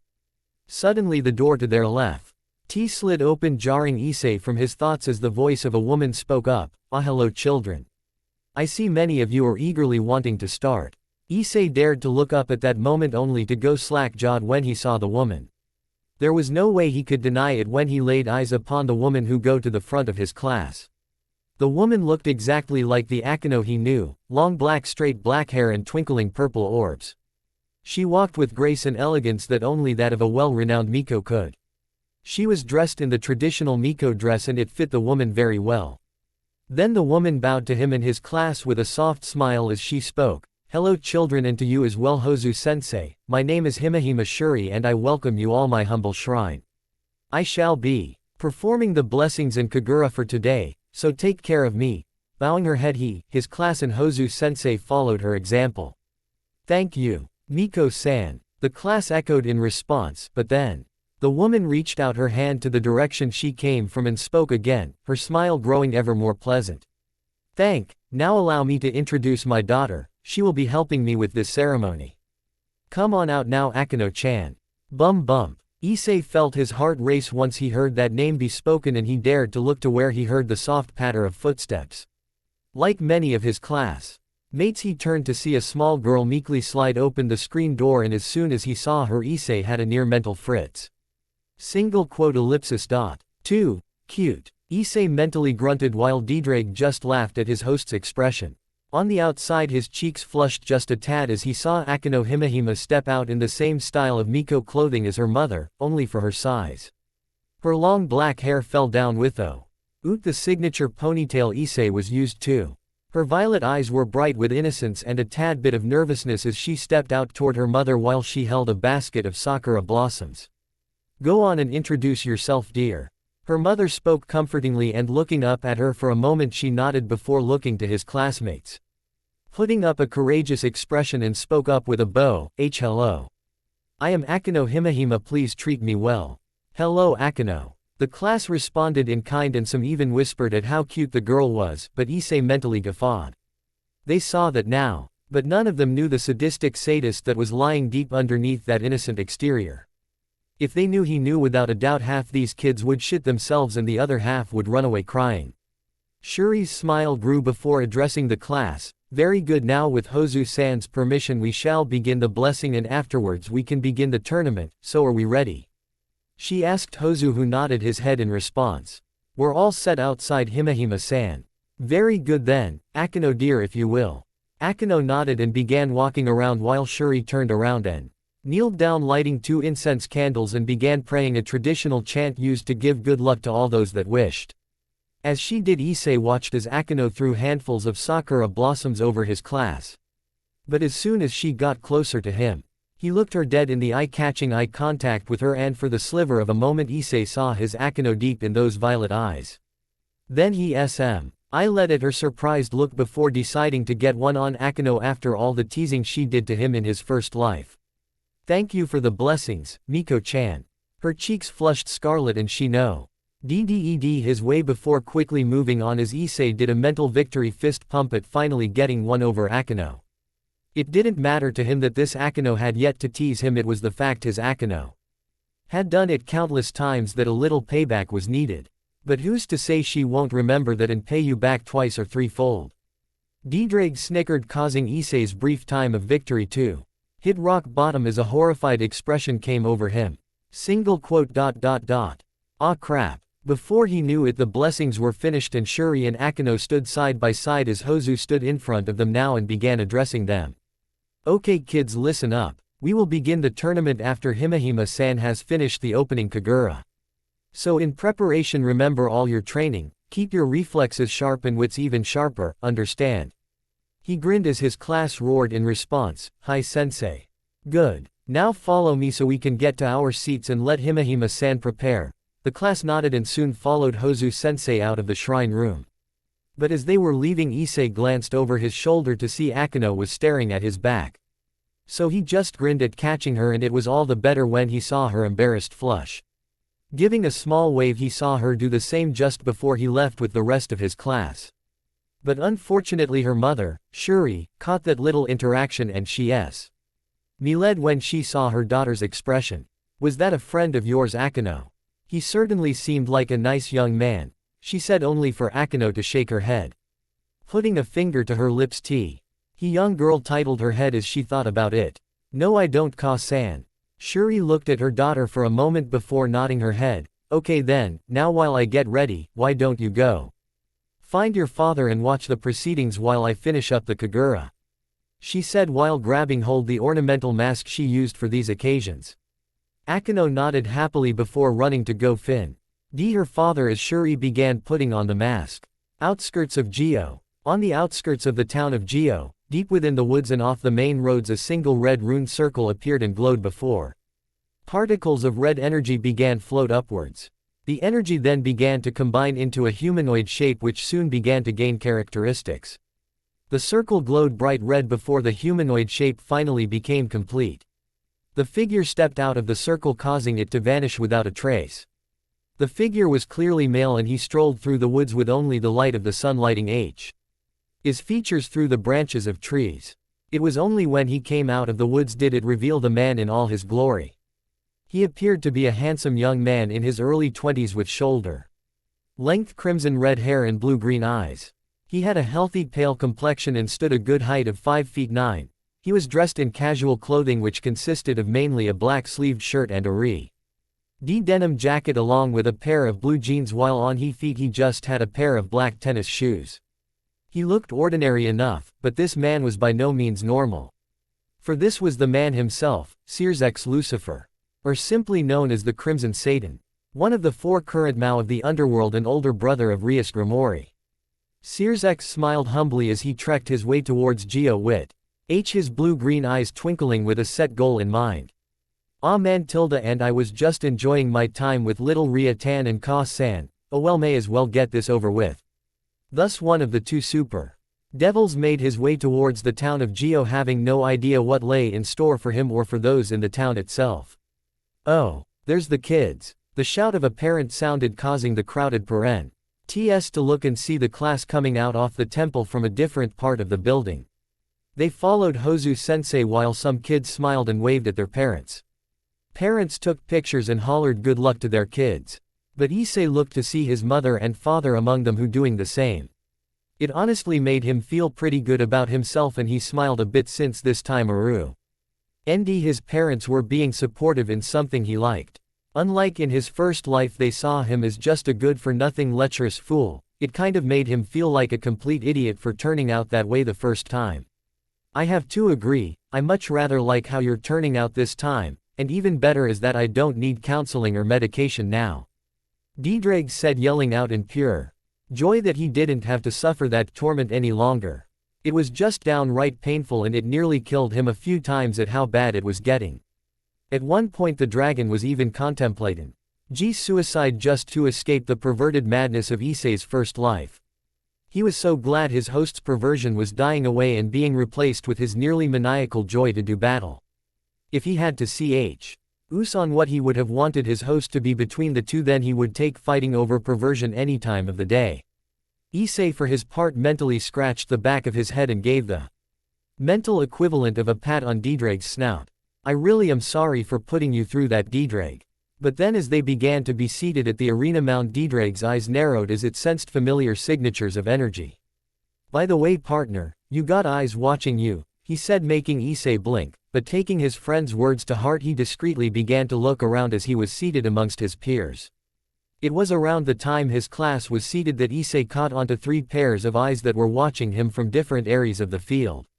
Looking to the side, he saw that the first was Akino, who seemed taken back when she saw him looking back. Quickly she looked away, so Issei then looked to the second person he felt watching him, and it was a familiar person. It was a gruff-looking back with black hair and facial hair.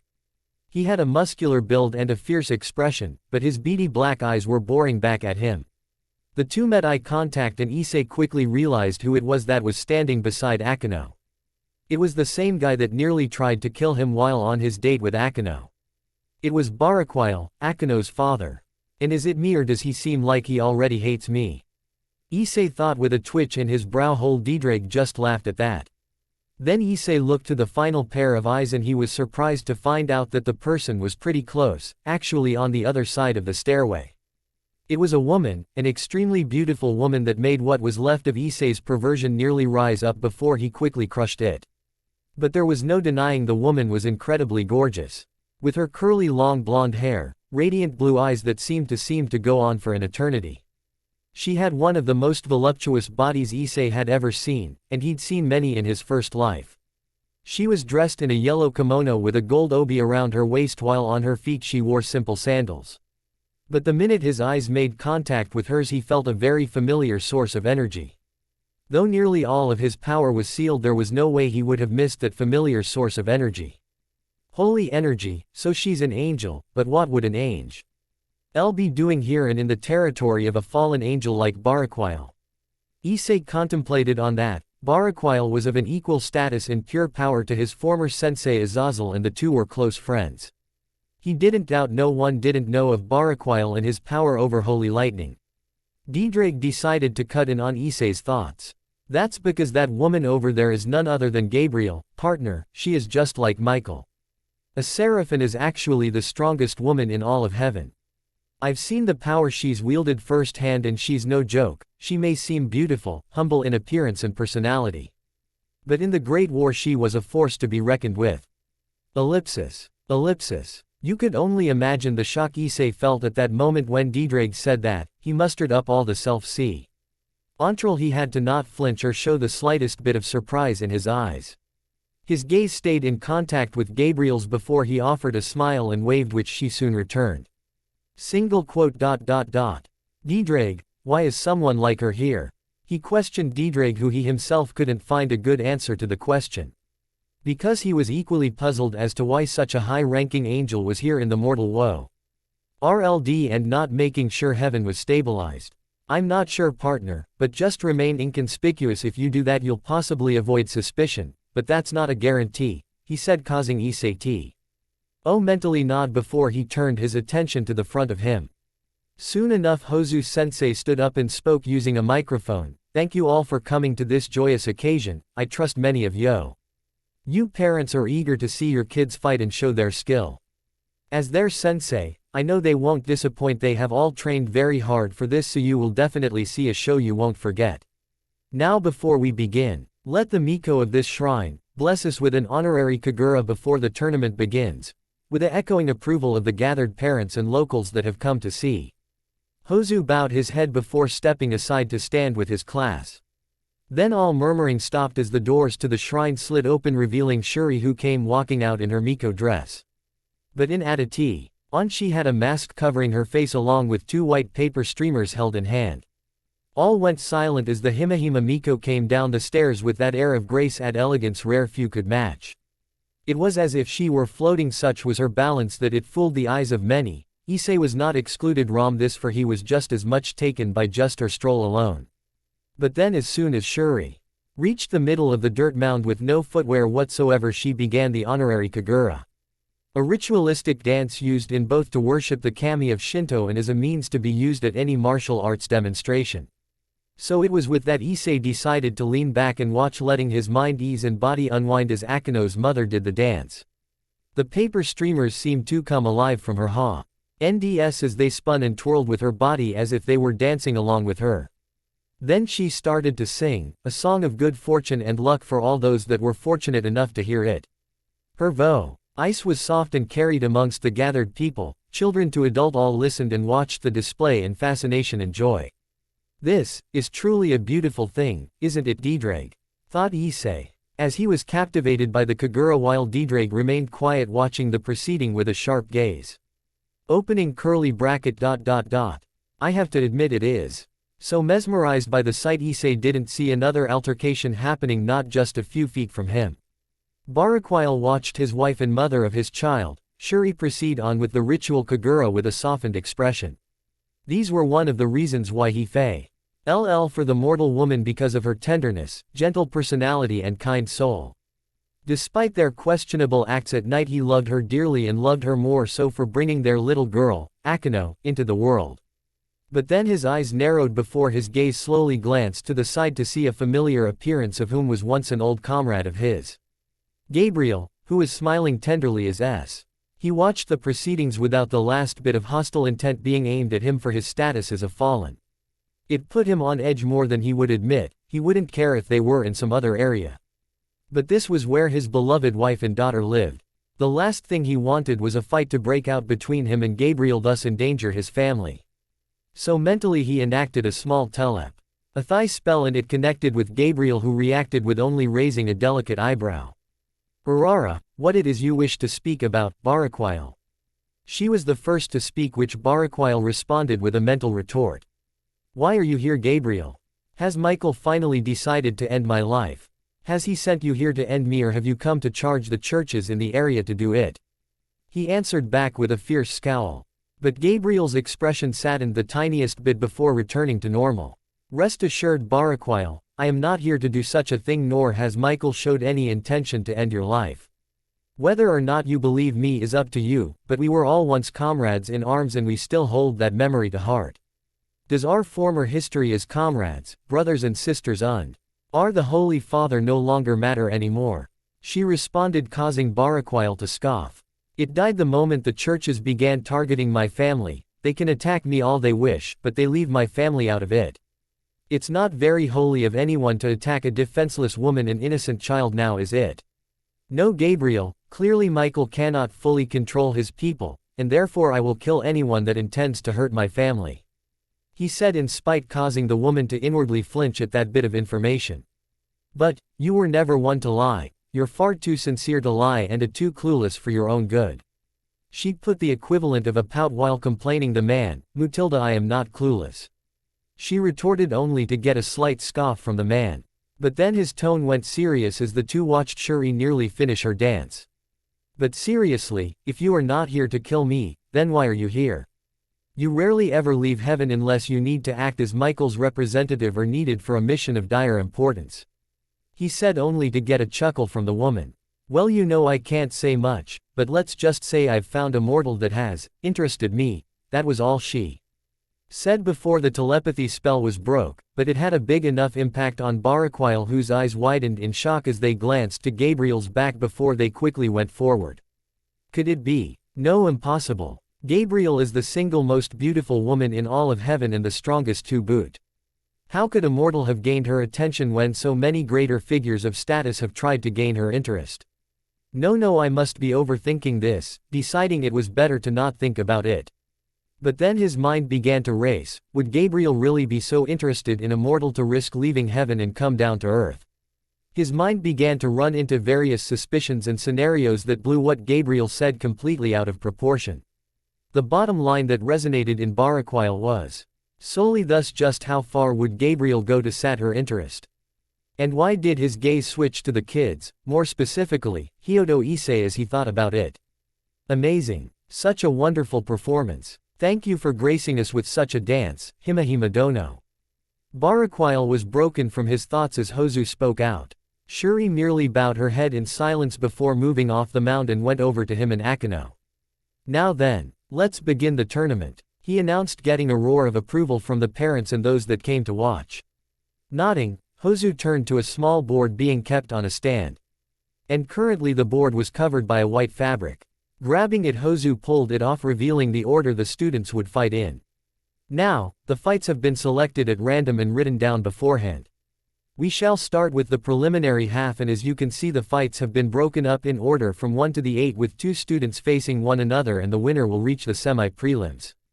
At the semi-prelims we will have a total of 8 victors from 16, and those 8 will fight to reach the final half of the tournament. The final half will consist of the semi-finals, and we'll end up with 4 from the 8 after the semi-prelims are finished. The last 4 will fight in the semis, and the 2 that come out as victors will fight it out in the final part of this tournament. Now then, let's get on with the tournament. Turning to his students, he gave them a wink before reaching toward the board. Now we shall start with the first bracket. Hozu began to call up those chosen for fights. Issei just took one look at when his fight would begin, and seeing it would be the last fight of other half of the first bracket, he decided to just watch the fights proceed. He didn't make much friends with his class because of 2 reasons that diverted him away from his peers, so he didn't really talk with them.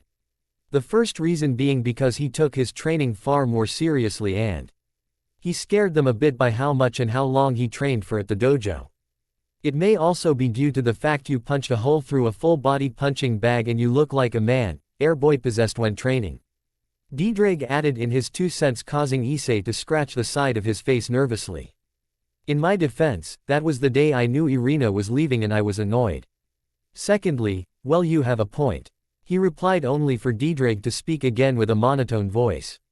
Partner, you are in the body of a 6-year-old and you punched a hole through an adult-sized punching bag and made it come off the hook and slam into the wall. On the other side of the building. He yelled out at the end, making a mental mini Issei shrink down as he poked his fingers. So yeah, maybe the other kids were petrified of him. It's why he had to hold back a lot of his current strength so he didn't accidentally break his peers' bones or seriously injure them. And the second reason was because of, remember partner, try and keep yourself calm, don't let your blood cloud your mind or you may very injure these kids severely. Dietrich said, reminding him of the other reason he wasn't friends with his other peers. Issei didn't need to say anything besides giving Dietrich a mental nod, knowing that reason was something very important to keep in mind. He didn't want to accidentally kill these kids. Last fight of the first bracket. Hyodo Issei vs Kazunawa Zo, both of you get into the arena. Hozu spoke up, causing the crowd to cheer and his parents to yell out his name. Shaken from his thoughts, Issei blinked before grinning. Seemed he was talking longer with Dietrich than he realized. Getting up, he walked up to the mound while looking to see the victors so far for this first bracket. It was mostly of children of ages between 8 and 10, which meant there only him and his opponent Zo, the last 6-year-olds left to fight. Issei felt eyes bearing down on him, 3 pairs of which he knew of, but he didn't turn to look. Instead, as he stepped onto the dirt mound, his grinning expression turned serious as he stared at his opponent, Zo, who stared back at him. Zo was of his age of 6 and showed a good talent of martial arts. He was his height, maybe an inch taller than him. He had a fair complexion with loose brown hair and brown eyes. He was dressed in the same uniform as he, but instead of an orange belt he had a yellow and no wristbands. Now please remove any footwear and we can begin the match. Kicking off his sandals, Issei tossed them to the side, which Zo followed his example by pulling off his own sandals. Their feet hit the ground and the 2 got into stance as Hozu began to speak. Good, now as a reminder for you 2, the rules are fairly simple and easy to follow. But if you break any of them you will be disqualified. There are only 2, which are the following. No hitting below the belt, aka the groin area. Second, no poking the eyes or biting for that matter. If you are taken out of the arena, give up or don't get back up at the count of 10, then you lose. You kids understand? The 2 nodded, which Hozu took as the sign to begin. Very well, now then.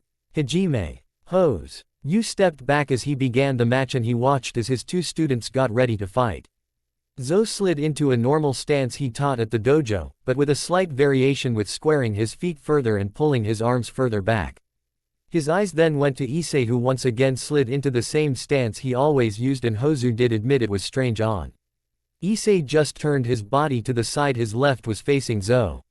He then spread out his legs so his left leg was slightly bent forward, his right leg was stretched out a tad. His left arm was bent and his hand was curled up mostly, leaving only his middle index and thumb fingers bent. His right arm on the other hand was coiled back and bent with a fully clenched fist. He bent his waist forward a tad and turned his head to his opponent Shish. Owing that he was giving Zou his full and undivided attention. His eyes are pretty serious, show me something interesting, Hyodo-kun, was the thoughts of the seraph angel who glanced to the Och as she patched up the minor wounds for the kids that lost. So his name is Hyodo Issei. Akino thought with a tilt of her head, the name to her confusion rolled off the tip of her tongue as she known it prior to meeting the boy himself. It confused her. Everyone watched with bated breath as the two kids stood still, all was silent for a moment. Before Zou's patience broke first and charge with a quick dash making Issei's eyes narrow. The boy came in for a jab to his face but Issei blocked it with his forearm and countered with a jab to Zou's cheek. It hit him, but the boy spun around and swung his leg out to sweep Issei off his feet, but he jumped and flipped over Zou. Then once he landed he kicked off the ground and dashed towards Zou's unprotected back. Gah! He grunt. As Issei delivered with a kick to his back which he soon followed up with a punch to his stomach then he swept him off his feet. And before Zou could retaliate he grunted once Issei's foot landed on his chest and about to bring down his fist. Yet at the last minute Zou brought up his left leg and kneed Issei in the back. But again with his incredible flexibility he used the knee as leverage and pushed himself up backwards.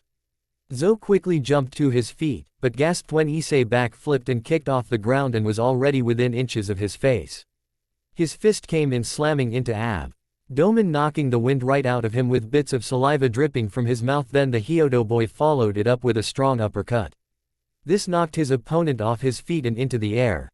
But even then Issei surprised them all as he grabbed hold of Zou's feet and began to swing him around.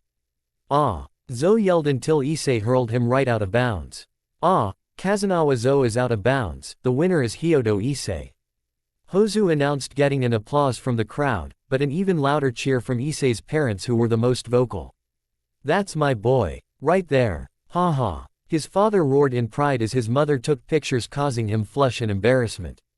Scratching the back of his head Issei turned to his fallen peer and walked over to him and in a silent gesture he reached out his hand.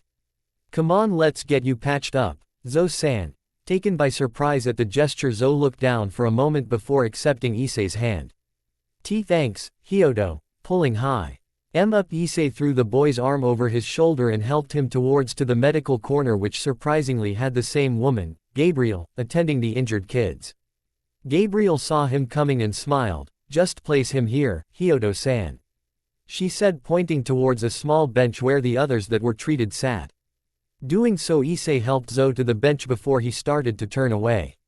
Thanks for the assist, Hyodo-san. Gabriel said which made Issei make the mistake to look her way where he gazed into her azure blue eyes for just a single moment before he smiled.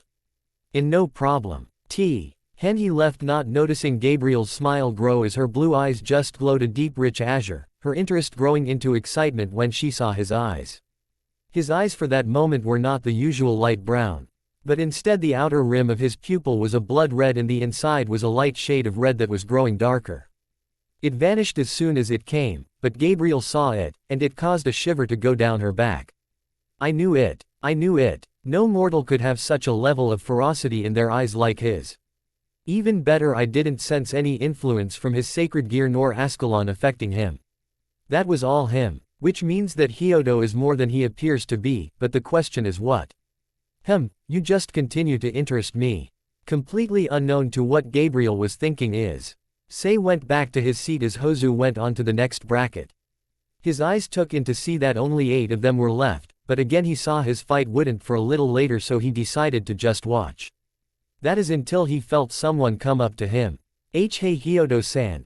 A familiar voice spoke up to which he glanced to see standing beside him was Akino herself. Although once he looked her way she started to fiddle with her clothing.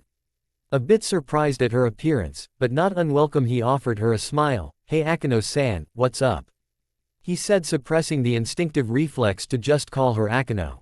It wouldn't do well to call her name with such familiarity with her parents around nor alone for that matter. I just wanted to say that was a good match and I was wondering if I could sit here and watch you fight. She asked causing him to blink for the smallest moment before he looked to her parents and he felt a sweat drop when he saw their varied expressions. Shuri was just smiling pleasantly, while her father on the other hand, if he could, looked like he was ready to pop his head like a balloon. But the nod he got from her mother was all he needed before looking to her. He didn't have a problem with it. He wanted to rebuild his relationships with the friends he once had. After all, they no longer remembered him. Sure you can, and please call me Issei, okay, he sighed. Scooting over a tad, he pat the bench which she took while nodding. She could do that. She had to deal with enough formality with her mother's family, and thus the two just watched the match's progress. All the while Akeno took sneaking toward Issei. He felt them, but just acted as if he didn't see them, but for him he never saw the look she gave him being more and more intense. It was an intense gaze that got stronger each time she looked at him. Her purple eyes seemed to drink in his appearance and glaze over with the strangest sense of familiarity. Why does looking at Issei make feel so happy? This is the first day I've met him, so why do I feel like crying when I look at him now? It's weird. The girl felt her chest tighten more and more each time her gaze lingered on Issei. The humping of her heart was almost too painful to bear without showing signs of it. Why did it feel like she's known him from somewhere before? Town of Geo Market Square. This was not his day. Sears X Lucifer sighed mournfully in a dramatic fashion as he sat inside a small cafe where he took another drink of his delightful cappuccino. The super devil of legend, renowned all over the underworld as being one of the strongest if not the strongest Satan in history. The man whose name caused even the greatest of demonic dregs in the foulest Stygian's pits of hell to hesitate. Felt like crying. No, he was crying. Graphia is so mean to me. Why couldn't they have just sent someone else out here? I wanted to spend time with Ria-tan and Ka-san, but no, they send me out here. Not fair, he exclaimed, complaining like a child. He slammed his fist on the counter, but careful to not shatter it in two. His state of emotional distress seemed to scare the other patrons and customers, but why were too nervous to even approach the man. Considering the fact it was a full-grown man acting and complaining like a child, their anxiety was understandable completely. Sighing, Sears X laid his head down as he thought about exactly why he was here. Now that he thought about it, there was a very clear and good reason why he was specifically sent personally. He wasn't happy about it, mind you, it was still a serious predicament for both the Grimoire clan and the Bale clan. His uncle, his mother's brother, Lord Bale, contacted his queen Graphia about a situation that needed dire attention. It was about a betrayal within the Bale family, which was aided by a number of other devils that had betrayed their noble families in the underworld. Devils that had grown tired of serving their kings and resolutely opposed the current generation of Satans, people that many came to call a part of the old Mao faction, which were a pretty big faction that clearly opposed the current Mao and all those that ally with them. But what made it more troublesome was because a part of the group that participated in the coup was a devil from the Grimoire clan itself, a family that was well known for their extraordinary affection for all devils. The Grimoires never discriminated themselves with their servants like many other clans did, which is why they were one of the noble clans to be so well viewed by underworld society. This devil that betrayed his clan, a clan that took them in as part of the family, betrayed them, thus an equal amount of wrath had to be unleashed on the traitor. And he was from both families, which made it all the more troublesome seeing as he was from both families by blood, and as Satan his uncle said, it was his responsibility to handle the situation. If not, it would cause a political mess of all sorts of trouble, and that was just a whole new pile of shit, which was something really didn't want to mess with. So choosing the alternative, he hesitantly agreed to come to Earth. The devil from Grimoire and Bale clan had escaped with an accomplice, while the rest were said be handled by his fellow Satans. Stupid uncle, he's just being lazy. Sears X thought vehemently before. He felt a tug on his consciousness, and soon a very familiar and scary voice sounded in his mind. It made him pale considerably. You are one to talk, Sears X. Lord Bale has specifically chosen you to root out the betrayers, and as the Satan hailing from both the Grimoire and Bale clan, it is your duty to handle the matter. The voice of his beloved queen and wife, Graphia, nearly made him shit himself right then and there. But I didn't wanna Tilda. You made me and threatened to hit me with that hellish pan of yours. He thought with a shiver. Ever since they got married, Graphia's found an even stronger and more powerful weapon to abuse him with. A weapon that brought any man to their knees in terror. It was the ultimate tool. The frying pan of doom. Why Why was he abused so? Graphia aimed to ignore his words and continued to speak ever so elegant and graceful as always. Her tone broke no argument and was curt and to the point. Now I must ask, why are you just sitting there while 3 strays devils? One wielding the power of destruction and their Grimoire devil that can use a Grimoire clan technique to hide their presence from most censors, running loose. Issei flinched, but tried in vain stand his ground, which was probably the most foolish thing to do against Graphia. But Graphia chantilda. Issei, right then and there the crimson-haired sat, and felt the hairs on the back of his neck stand straight up from his wife's tone. Oh man, she was getting angry. And an angry Graphia was a very scary Graphia. Okay, I'm going Oni, drinking down his cappuccino. Issei paid for it before walking out with a sigh. May as well get it done, faster I do the sooner I can go back home, besides it's not like anything bad's gonna happen, right? Himahima Shrine. Hyodo Issei as he looked up at the sky, the sun was started to set and the matches had gone fairly quickly for him, but for the other kids it was dragged out. Either to show off or they were just equally matched. His fights so far had been not all that difficult since his last 2 opponents had been terrified of him from the stunt he pulled in the dojo. But he supposed the time was well spent with either talking with Diedrich or speaking and trying to reconnect his relationship with Akeno. Speaking of Akeno, he glanced her way and felt a frown form on his face. He felt something was wrong with her as he saw her face change expressions every once in a while. And more than a few times he swore he saw that she seemed to be some type of pain. But it wasn't enough for her to warrant her parents to come over, even with her father watching him like a hawk. But there was another problem, which was with himself. The more he fought, the more he felt his blood began to boil and rush through his veins. It was something Diedrich had warned him about, but he couldn't help it. It was just something that had come with him in this second life, something he blamed on his alien heritage.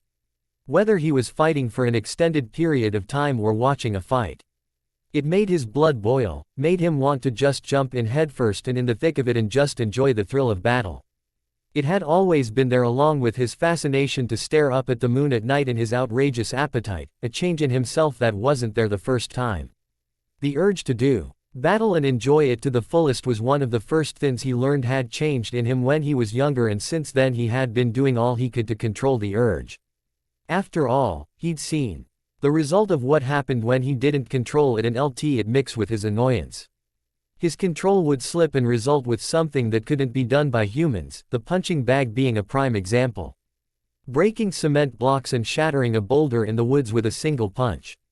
And he knew that if someone saw him, a 6-year-old, do something like that, then it would only be a matter of time before he was taken to be studied and experimented on. He was just glad the punching bag incident was thought to be a freak accident due to the hook that held up being rusted and that the bag itself needed to be replaced. Currently, he was reining in his blood influence the best he could with what assistance Diedrich could offer. He kept his eyes away from the fighting, but he knew that in his next fight, in the final match, he needed to end it quickly. Which was now. And now we moved to the final match of the tournament. His sensei spoke up, getting the crowd to roar in approval. Then he turned to the last 2 fighters. Good, now then would the finalists come on up? He said, making Issei and his eventual opponent begin to stand up. But as soon as Issei did, he felt someone tug on his clothes and he turned to Akeno, who held a good grip on his shirt. Good luck, Issei, she said, staring up at him, and he just gave a smile. Thanks, Akeno. Oops, he let his familiarity tone slip with Akeno. Ah well, it wasn't like Baraquile would attack him or anything. He was after all a child. Well, in body. Turning around, he went on ahead to the arena, missing the wide-eyed, glazed look he got from Akeno, who was staring mindlessly at his back. But to the young girl, as Issei walked just that short distance, it seemed as if he was walking further and further away and into a field of fog.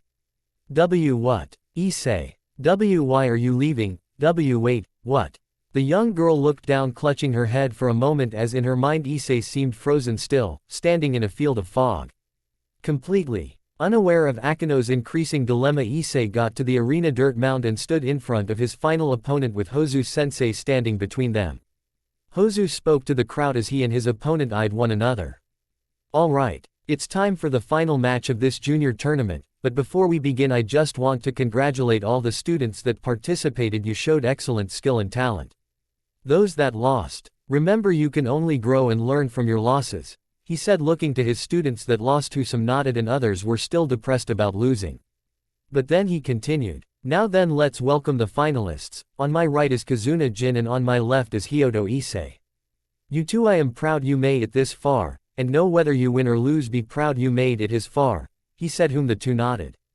Good, now then, Hajime, he said stepping back. Issei narrowed his eyes as his opponent got into stance. He analyzed his opponent and cursed a bit since N was older than him and had the advantage of size. He was a head taller than him and had quite a good amount of skill in the field of martial arts. He was his senior by 4 years in fact. But Issei LD feel his blood rise to dangerous levels and he knew that needed to end this fight as quickly as possible. I don't know what you plan partner, but your blood is getting too high, your eyes are beginning to show signs of it. You need to hurry up, Diedrag said, because this really was no laughing matter.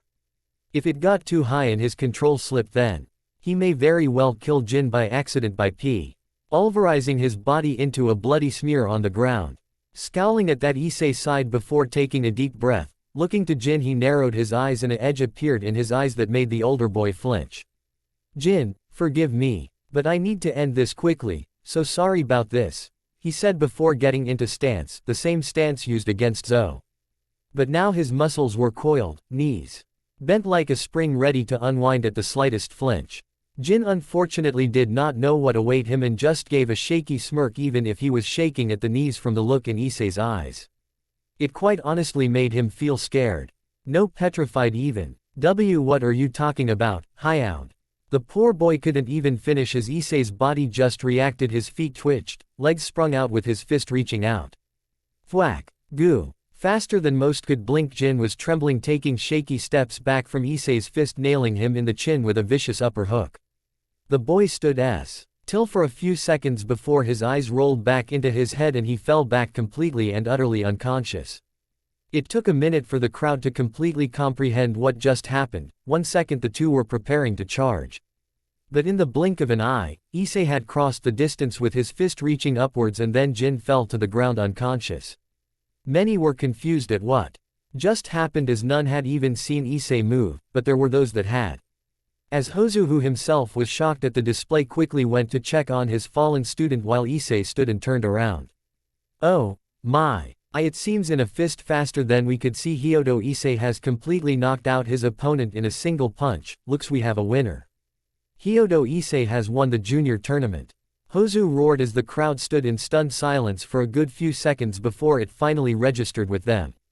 Ah yeah, that's my son. His father roared and his mother surprisingly screamed with him, yeah. I knew he would conquer this tournament. They shouted as the crowd roared in approval, having found the finisher while sudden and completely shocking, also very incredible. EY didn't even see the kid move from his spot until after Jin hit the ground. But that wasn't the case for two people who stood stock still at what they had just witnessed. Baraquil's face was a mix of shock and a tad bit of suspicion as he narrowed his gaze on Issei.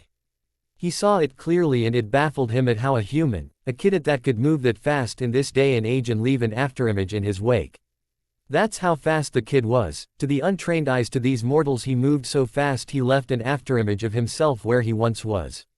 But in reality he moved so quick that their brain couldn't comprehend it fast enough. No one, especially mortals, have ever been that fast, not even the most trained. What the hell is this boy? His hands clenched into fists as his shoulders shook. From both the shock and anxiety he felt rush through his body. Azazel needed to know about this, now. However, Gabriel, who was currently attending to the unconscious Jin, had seen it as well, and unlike Baraquil, she had a smile. No, it wasn't a smile, it was a smirk on the normally humble and clueless woman's face. Nothing could wipe this smirk from her face as she replayed what she just seen over and over in head. Her gaze swept from Issei and the slightest of glaze of excitement and thrill flashed in her azure blue eyes. Hyodo-kun may have fooled the eyes of the humans, but and surely Baraquil saw it. He moved far too fast for them to perceive, and in his wake left an afterimage. Not even some of the fastest demons or angels have shown to have such speed to do what Issei just did. Why must you interest me so? Hyodo Issei. One after another you blow my expectations completely out of the water and do the impossible and completely abnormal. Who would have thought? It would be you two make me feel so excited. So thrilled for someone's potential growth for the first time in so many millennia. The seraph angel thought to herself before looking to Issei as he was congratulated by his parents after gaining his new belt and prize money. Yes, continue to grow Issei, show me just how far your potential can grow, reveal to me what you truly are through hard work. I know you can do it now, I saw it in your eyes. Yes, you will shake the three realms with your presence, grow strong, Hyodo Issei-kun, she thought as she finished up healing the injured who were soon taken by their parents. With her work done, Gabriel began to walk to the woods only to tilt her head to the side as she sensed a familiar energy in the air. Smiling, she went into the woods and vanished in a flash of light. Barakwile, upon seeing this and feeling the same signature, narrowed his eyes and turned to his wife. Shuri, I must go and check on something, I will be back, okay dear. Coming to understand it was important from the urgency in her husband's voice, Shuri nodded. With her consent, Barakwile quickly walked out of sight before vanishing as well. With Issei as he was about to leave with his parents, he turned to Akano and her mother, and seeing that her father was strangely nowhere in sight, he decided to act. Quickly he ran up to them and smiled up at Shuri. Thank you for the kagura, Shuri-san. It was very beautiful, he said, bowing his head whilst Shuri's eyebrows raised before raising her hand to her mouth. Yufufufu, oh thank you, and let me thank you for gifting my shrine with such skill, Hyodo-kun. Her comment of praise made the boy scratch the back of his head with embarrassment. You're welcome. Then he turned to Akano, who had remained silent till now, and he pat her head to Shuri's slight astonishment, and thank you for talking with me, Akano. I had fun during those breaks, maybe we can talk and play again sometime, yeah? He said with a grin which made Akano's cheeks turn red. But she gave a smile in return. Yup. Hee alright then. Well, I guess I'll see you later then. Bye Shuri-san, Akano-chan. He said before running back to his parents while waving to the two Himahima females. Shuri merely gave a wave in return, as did Akano, but her mother glanced down at our daughter in a sly manner before smirking. Oh, I didn't know my daughter got herself a boyfriend, and so quickly too. I applaud you, my daughter, she said, causing Akano to freeze up before she snapped her attention to her mother, her face practically glowing beet red. Ka-san, she yelled, only for Shuri to giggle at her daughter's expression. Oh, don't be embarrassed, he is quite strong and he can protect you, and he sees like he will be a reliable young man. Yup, I approve, she said, giving a thumbs up only to add to her daughter's embarrassment. Not funny, Ka-san, Akano mumbled with her cheeks glowing a good cherry red. With Issei as he caught up to his parents, he got ruffle of his hair from his father before his mother hugged him. Oh, we're so proud of you, son. Tonight we're going out to eat as a celebration, his mother said, and the thought of food right then made his belly let out a loud growl. He could already feel drool fill his mouth and he nodded his, okay. I'm starving, let's go, he said, racing to the car, causing his parents to laugh at his enthusiasm for food. Town of Geo Residential Square. Sears X Lucifer definitely knew today was not his day. Not only had he nearly incurred the wrath of his wife Graphia, but trying to find the stray devils was proving to be harder than he first thought. So far he'd been searching high and low, scouring the city for them, but it seemed the Grimoire betrayer was very adequate in using one of his family's techniques to even be able to hide their presence from him. He'd searched the outskirts of the city, the woods, the market district, herbal area, and basically nearly every other place he could think of. He sighed before looking up at the sky. The sun had set and the moon was rising. A good full moon in all its splendor was rising into the sky, and for a moment Searsex just marveled the moon's beauty. Then he smirked when he felt two presences appear around him, two familiar ones he hadn't felt for a long time. Ah, Barakwile and Gabriel, to what do I owe the pleasure? He said, turning to look to see both the fallen angel and the seraph angel standing a few feet from him. His smile was pleasant and his posture didn't change the slightest, even with two of the most well-renowned figures in the three realms stood before him. Barakwile was the first to speak, although he glanced at Gabriel before doing so. What are you doing here, Sears X Lucifer? Why has a Mao of your stature left the underworld? Questioning the devil, who merely raised an eyebrow before Gabriel spoke in turn. Yes, I find myself curious as well. you are well known to never endanger the temporary true. Ce we've had, so what has made you come out to Earth? She asked, making Issei just droop with his shoulders limp. Would you believe me if I just said it was a simple stroll? That I just wanted to admire the sights? He said with a cheeky grin, only to get a twitching expression from Baraquile and a slight chuckle from Gabriel. Clearly they just found his attempt to avoid their question annoying, amusing. Not really. After all, it must be important. Gabriel continued, getting a hesitant nod from Baraquile. Issei just gave another sigh before he massaged his temples. Okay. I'm here to hunt down a couple of stray devils that have betrayed a number of noble clans, including my own. They escaped the underworld and were reported to have escaped into this city, and I was sent to take care of them personally. He said, causing the two's eyes to widen in shock. Baraquile because his family was in danger if stray devils are running loose, and Gabriel because her target of interest was in potential danger as well.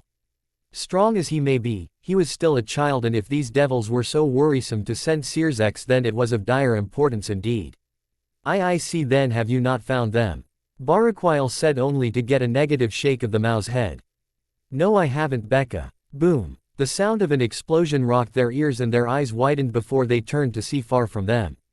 Back in the woodland parks was where the sound of an explosion went off. I think we found them. Issei muttered, but then something even greater and more dangerous happened. R. A echoing roar blew across the area, causing a massive shockwave to hit the entire city of Geo. Glass shattered in every building in the city, and what unstable buildings were left collapsed under the shockwave. The area where the explosion occurred exploded in a massive pillar of crimson-red energy, with bolts of blue lightning dancing around the pillar of the strange energy. The pillar shot up, growing wider and taller till it pierced the very sky. The sheer amount of it bore down on the three of them and was causing the very ground beneath them to shake. No, it felt as if the very planet itself was shaking.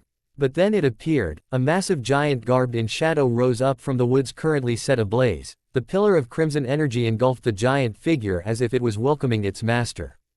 Its eyes snapped open to reveal blood-red orbs filled with an insurmountable amount of rage, hatred and sorrow. The giant creature, Titan almost in sheer height, read down at them all of Geo with its baleful blood-red orbs, seeing all things in its path as an obstacle. What the hell is that thing? Baraquile shouted as Issei was frozen from just the shock. But Gabriel's eyes were wide as she saw those eyes look at her. It was then she knew, deep down inside her being, that she recognized those eyes. It was him, Hyodo. The woman quickly flew off just before the two men regained their senses and quickly flew off after Gabriel. Whatever that beast was, it needed to be stopped before it destroyed the city of Geo. Earlier. Tilda, this is so good, Tilda. Thanks for bringing me here, Mom, Dad. Issei said while shoveling down food after food. Him and his parents had went to a restaurant near the city. It was beautiful into the cliffs overlooking the sea. Tyan served all kinds of food, and the best thing was that is an all-you-can-eat buffet. Oh, this was going to be good. His mother just laughed while his father just nodded his head. You deserve it, son. It's a well-deserved reward for all your hard work, she said just as his father continued. Like your mom said, you just won your first tournament even though it's junior ranked. We are very proud of, Issei. He said, causing Issei to stop before looking up at his parents. Issei. His mom called out to him, but he was in his own little world. Tears actually began to form in his eyes at what his parents just said. They were proud of him, their voices were sincere, full of pride and love for him. Unlike in his first life, all he did was take them for granted and never did anything to make them proud of him. But now, it was the first time he truly felt loved by his parents, where they were truly proud of his accomplishment. Thanks, Mom, Dad. He uttered, causing them to smile, glad to see their son was fine. But, partner, Issei, move, Diedrag screamed within his mind, causing Issei to blink in confusion. Why? What? He was interrupted when the ceiling above creaked, then he felt it. Oh shit. Mom, Dad, Mom. Crash. Issei's voice was cut silent as the ceiling above crashed open, causing it to fall around them. The support beam cracked before it shattered as well. The entire ceiling soon followed, causing it to come crashing down on everyone, crushing all those unlucky enough to be inside the building at the time. Smoke and debris billowed in the air as screams and moans crushed by the ceiling echoed within the now destroyed building. Issei's eyes twitched before he opened them, only for his eyes to widen at the sight he saw. It was all the occupants that were just a second ago dining, talking, eating and laughing. They were all now crushed to death by the fallen ceiling, some having been impaled by falling slabs of wood while others were pulverized beyond comprehension. The image of all the dead people was being burned into his brain. The smell of the blood, gore and spilled and crushed organs made him lose himself right there. He puked up his guts at the sight. The smell was just horrible and his eyes felt hazy, his head felt light, but he had to find his parents. His eyes returned to life. Yes, his parents, he needed to find them. Surely they were quick enough to get out of the falling ceiling. They had to. That hope dashed when he turned to where his table originally was. His eyes widened more and more when he saw his parents hadn't moved. No, they didn't even have time to do anything. He knew it was his parents because their heads had been cut clean off by the sling of the debris snapping and pulling. Their faces filled with shock and terror stared back up at him, causing him to tremble. Tears pooled in his eyes. He licked his dry lips as his mind tried to comprehend what he was seeing. Mom, Dad, he muttered, too. Shocked, too unguarded, Issei never saw the three skulking figures behind him until it was too late. Issei! Diedrag roared out to his partner, but Issei was too far gone to be reached any longer. Splurge! The boy didn't even react when a sickly-looking arm resembling a mantid's arm pierced his stomach completely through. No, his body just jumped, causing his head to look straight up at where the Che Ling once was, and it was then his dull light brown eyes were reflecting the full white moon floating above him in the sky. The rest of his body hung limp as the three stray devil gathered around the unresponsive Hyodo. Finally we have you, tasty morsel, one of the devils spoke, inhaling the scent of Issei's blood which was currently pooling from his lips and the giant wound in his abdomen. Yes, his scent, that sweet powerful aroma. I must feed. Another stray hissed, only for the third devil speak up as he came in front of Issei. And to add further to their incoming demise, the apparent leader pulled up the two severed heads of Issei's now dead parents and grinned. Black and red power, the power of destruction, a trademark ability from the Bale clan, glowed from the person's body. Are you too shocked to even scream for us? Are these people's death that much a shock for? He said, swinging their heads as if the devil was just swinging around a pair of buckets. The tea was the last thing they could or even do, as two things happened at that moment that marked their demise in that instant. 1. Issei's left arm instantly glowed a bright golden light, revealing an intricate patterned seal running all across his forearm and up to the upper part of his hand. It then shattered like glass, and then a massive shockwave erupted from his body which blew the three devils clear away from him. His body then erupted into a pillar of crimson energy which sparked with bolts of blue lightning. The energy that came off him was suffocating as it was terrifying, as it caused the ground beneath him to be vaporized, and it formed an ever-growing crater beneath him. The energy became more and more intense, evident to the fact that the entire area was shaking. It was as if the entire planet was starting to shake by the release over this power. His body bulged, growing as all that he once was and that of his heritage was unleashed upon his body. His brown hair turned jet black, and among other changes, a single brown tail sprouted out of his backside. It was a monkey tail. And, 2. Issei was looking up at the full moon and his new tail was reacting. And then Issei's eyes pulsated into a shade of blood red. Then all hell broke loose. Same time, Himahima Shrine. Akeno Himahima tossed and turned in her bed, and she was sweating buckets as in her dream she was seeing the same dream again. A dream of Issei standing in a field of fog with his back turned to her. Issei, wait for me, she thought, trying to run after him, but he just seemed to get farther and farther away from her, and no matter how much she tried to move, it didn't seem like she was getting any closer. She tried to call out to him, but her words fell on deaf ears. Yet she soon stopped when she felt something strange overcome her. Snap! The Issei in her dream right then burst into flames, with the world around him exploding into a fireball of chaos. Akeno's eyes snapped open before she let loose a gut-wrenching scream that woke up her mother across the room. But even as Shuri came in and tried to speak and get Akeno to wake up, the young girl kept screaming as memories of her and Issei rolled through her mind. Memories of her time with him, memories she never experienced but instinctively knew was hers, assaulted her endlessly.